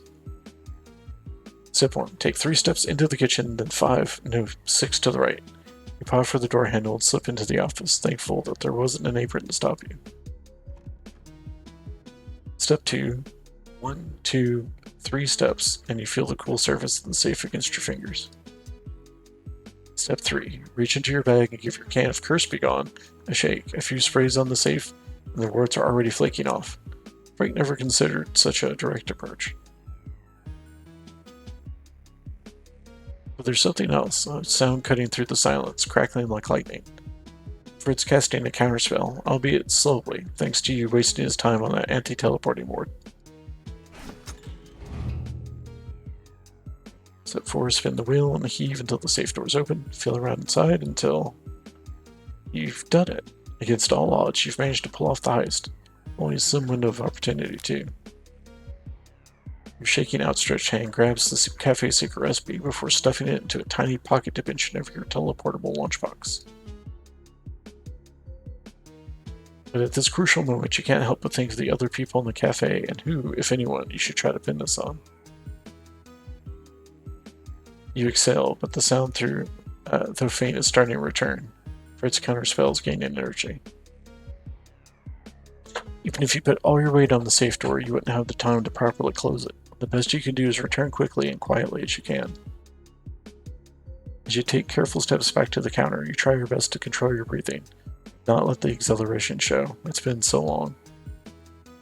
As you desperately shove your apron back on and the darkness finally dissipates, you know you're not safe yet. You have to find an exit in the ensuing chaos without arousing suspicion somehow. As the silent darkness lifts from the cafe, the first thing you see is Fred bounding through the kitchen, crashing through the cat flap in the office. Is everyone okay in here? No one hurt? Someone catches you just as you get your apron overhead, stopping in pure bewilderment. Are you alright, Max? What was that exactly? Blackouts don't usually come with spontaneous hearing loss. It is possible with light and sound enchantments, but it's rare they're so dramatic. Did Fred's spell backfire somehow? Jesse, we don't have any enchantments like that. That wasn't planned. Fred's plot must have been even trickier than I thought. Where'd he go anyhow? Before anyone can move, Fred rushes back into the room. Nobody leaves. His eyes crackle gold and chains of light flying across the cafe. The front doors, the windows, the back door, no exits are spared. We do this the easy way or the hard way, understand? If you aren't going to turn yourself in, I'll just root you out myself. What? I'm sorry, but whatever just happened is your business. I'm not missing my meeting. I'm sure you have a plan, Frederick, but is it really necessary to, trap us inside your lovely cafe? If you wanted us to stay, you didn't have to do that. What are you accusing us of, exactly? Sitting perfectly still while you messed up some spell? Fred, what's going on? While the lights were out, someone went to my office and somehow opened the safe, which means one of the people in this room has stolen our secret recipe. It's as if the whole room flinches. Suddenly everyone's looking at everyone else, wide-eyed, searching their eyes for the slightest trace of an answer. Jesse seems to be evaluating everyone in turn, but their piercing red eyes burrow into Fred for the longest. Sloan looks Grudge over with a furrowed brow, although she seems a little less suspicious and more just sad. The only one who seems to consider you for more than a second is Sloan, who looks at your apron with narrowed eyes. That means... No, this is fine. We can deal with it. It's alright. As unfortunate as this is, I do have a meeting to attend. I'd rather not be caught up in this. Good luck getting past my magic. It might be only a familiar, but I can promise you try to leave, you'll regret it. JC's eyes flicker across Fred's barrier, prying for any weaknesses in the spellcraft. Frederick, please. I understand that you're stressed, but it'll be easier to figure this out if we aren't in a locked room, won't it? Yeah, why could it only be one of us that stole your recipe? What if it's all of us working to take you down? Thanks, Grudge. We don't have to act like vigilantes. I'll just call the police and... Enough! Enough! This place is sealed and nobody leaves until we find the thief. Thief, singular, Grudge. Because if it was any more, you might have actually succeeded. As for the AZPD, Sloan, fine, I'll call them. I'm betting they'll take their sweet taxpayer-funded time getting here, then label this as unsolvable. I'm not risking anyone making a break for it in the meantime, so we're going to sit here like adults and get our facts straight. Understand? Now, if anyone knows anyone acting strange, acting suspicious at all, might get this over with faster if you fess up now. Well, I've got the screen over here. Should say... Real quick, shout out for Dutson. Dutson's been playing Blueprints. You should go watch him do that, like tomorrow. The room exchanges uncomfortable glances before someone pipes up. You know what? Let's address this now. Would you mind telling us why you were spying on us in the kitchen, Grudge? He was? Grudge frowns at you before replying. Well, clearly my suspicions were well founded, weren't they? Not like I overheard nothing important anyhow. Well, friend, you're casting an anti-summoning word, weren't you? That tells me you're expecting something like this to happen, already blocking off avenues of escape. You really didn't explain what you were doing, Fred. Can't blame us for worrying. Yeah, I'm the one who just got robbed. I was right to cast that. Max is the one who suggested it. Well, great start, everybody. At this rate, we'll have a recipe back within the next 1,000 years. It'll be oh, right, because Monday's Core Keeper. That's right. Wow, did you actually make that much progress the past couple of days? That's pretty awesome. I won't know like how tonight went until I have a chance to watch the VOD tomorrow. There's no use trusting anyone here, is there? I know how these stories go. You've all got some kind of motive.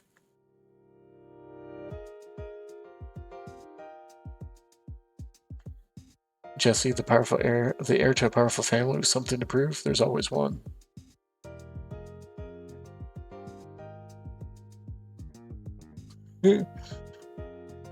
How big is your notebook for Blueprints at this point? Do you just have a notebook for it? I'm not heir to anything. I'm the youngest of 5. Alexandra, our femme fatale, although she hasn't killed anyone, probably. If it weren't from you, I'd take that as a compliment. Grudge, the obvious suspect. Too obvious even, but I'm not ruling anything out yet. So what, if that makes you the hero detective? Yeah, if you got the plucky sidekick. Or a hat. So the one you least suspect. Well, that's good, I think. I'm afraid you can't really be saying that Which brings us to our final suspect, Max.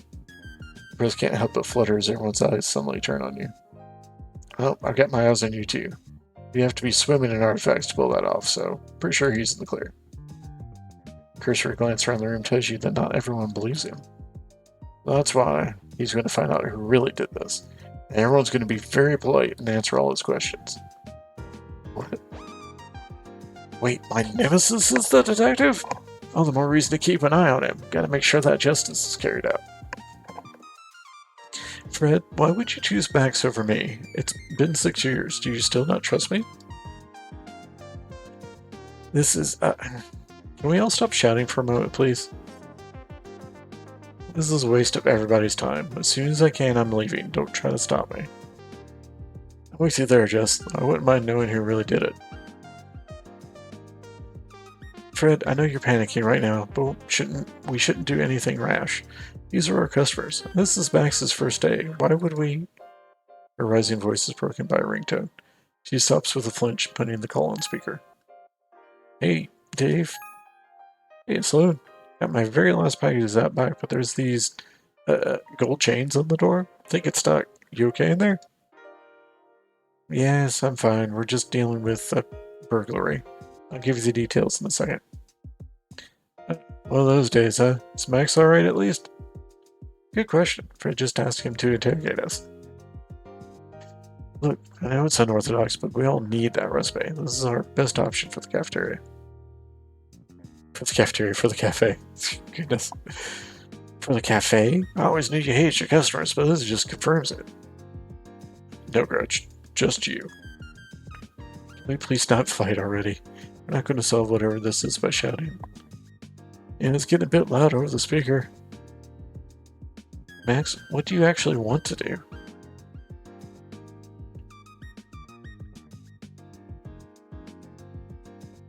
Can't please everyone. If I'm getting paid either way, I might as well. We're all on the same side. Well, except for one of us isn't. Are we? Not sticking around to watch this petty theft get solved. Petty. Yeah, like hell we're on the same side. Everybody's a suspect. Even so, I agree we shouldn't start with this antagonism. I'm sure we can sort everything out with a little decorum. If we are on the same side, I can help Max solve the case. Look, are we doing this or not, Max? No matter how strange Fred's idea might be, it could put you in a better position until you make your getaway. Time to lean on the scapegoat part of your plan. So as he starts bounding into the kitchen, you shrug and go along with him. Sloan finishes up her call with Dave before following with heavy footsteps. Silence takes place as the space you leave behind.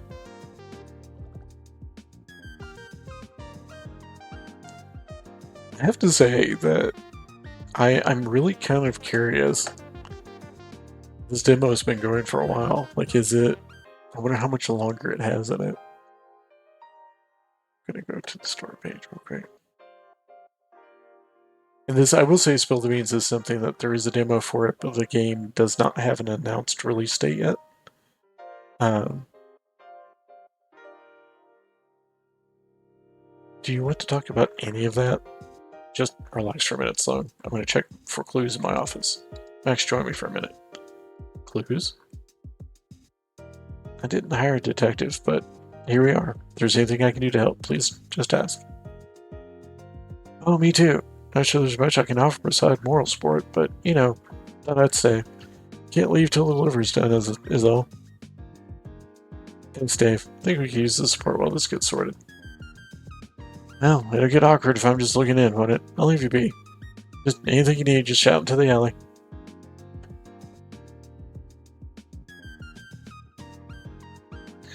Let's not keep Fred waiting. Maybe you'll be able to reason with him, calm him down a bit. I think he could use that right now.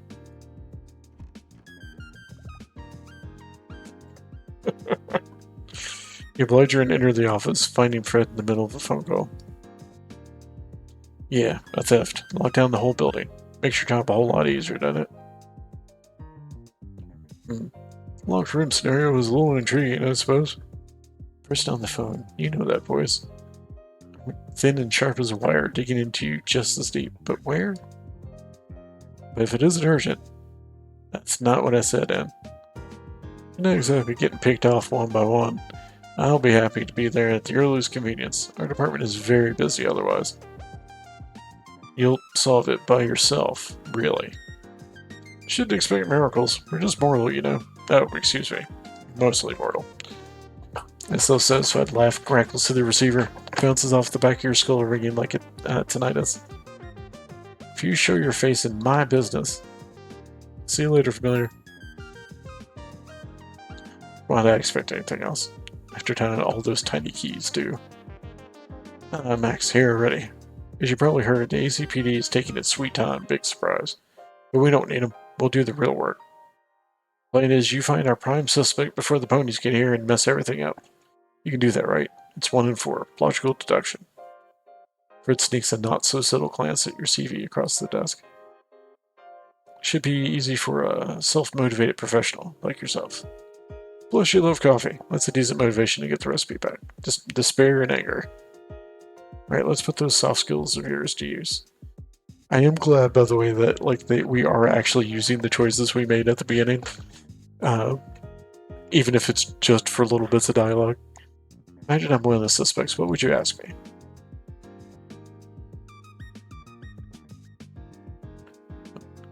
Hey, do you have the recipe? Wow, all these are terrible.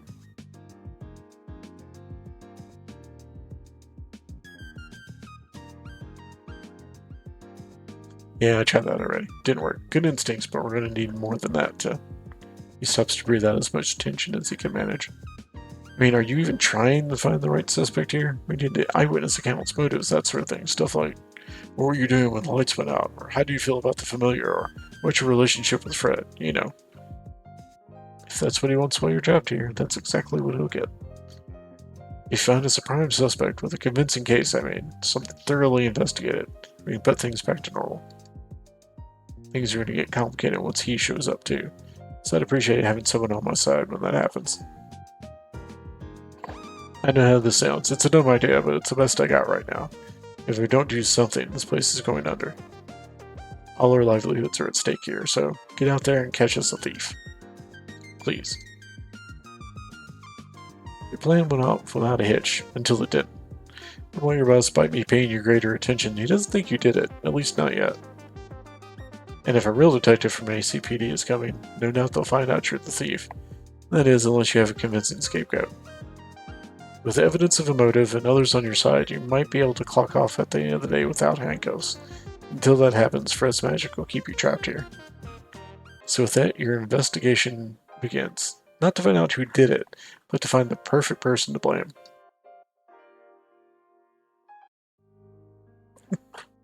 Well, there you go. That is the gist of... I did not actually expect it to be that long, and it's a lot of reading. So yeah, that was Spill the Beans, the demo. That was honestly... I'm not sure I would... I will say I'm not sure I would do this on stream for sure. I'm tempted to, but oh my goodness, that is so much reading. Everyone is so talky. At least this is the advantage of like Stardew being like Thursdays. There's nowhere near as much like reading dialogue in Stardew as there is in like a game like this. So at least I'm not doing multiple times in the week where I'm just sitting reading dialogue for ages. And I still kind of need to brush up on my my skills as far as actual line reads and stuff.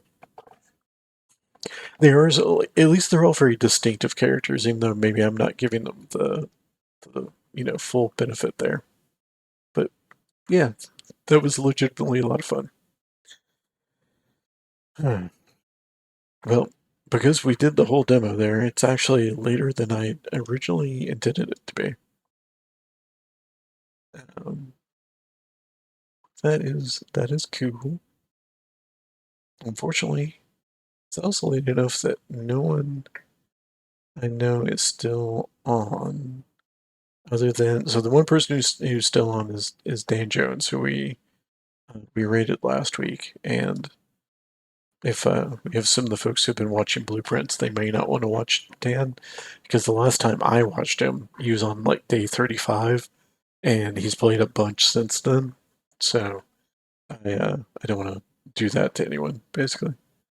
We can see if there's anyone playing Wanderstop or Stardew. I will say, here, let's get our end of stream music going here. I still need some time to decide what I want the game to be. Obviously, something like Spill the Beans, it's not even like an option to get yet. So I'll definitely want a game to do for Sunday that I'll need to decide on. I'm going to talk about it a little bit, like on Blue Sky, and just trying to get some of that going. If you are wanting to take part of that conversation, or if you're just wanting to keep track of like how things are going for the channel and whatnot, you're welcome to use my link tree here to see my Mastodon or Blue Sky account. Obviously, following me here is a great help as well. Just also just the like, hey, this person is streaming. You'll know for sure I'm on. It's also a good sign to me that people are interested in what I'm doing. It's basically a way to kind of silently give feedback in a way. So for sure, I will be back on Thursday. We're doing more Forestry Farm for Stardew. And if I do anything other than on Thursday, if you're following me, you'll get a notification that that's the case. If you follow and ring the bell. And if not, you'll see me on your follow list. You know how this works. You've been on Twitch. I agree with the song. I am tired and time to chill out. Let's see. I've not found anyone yet.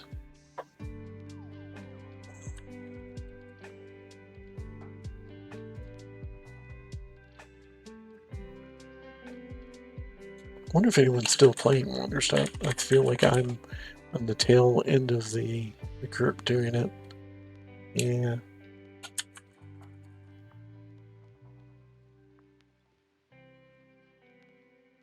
Let's see, how long has this person been going? About 2 hours. Did not give me person is in Spanish though.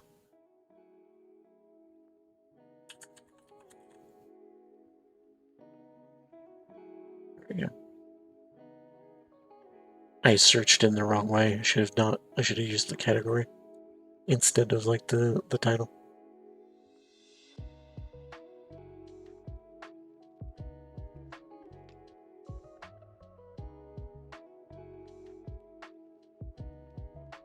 No, a lot of Portuguese folks playing Stardew right now, though.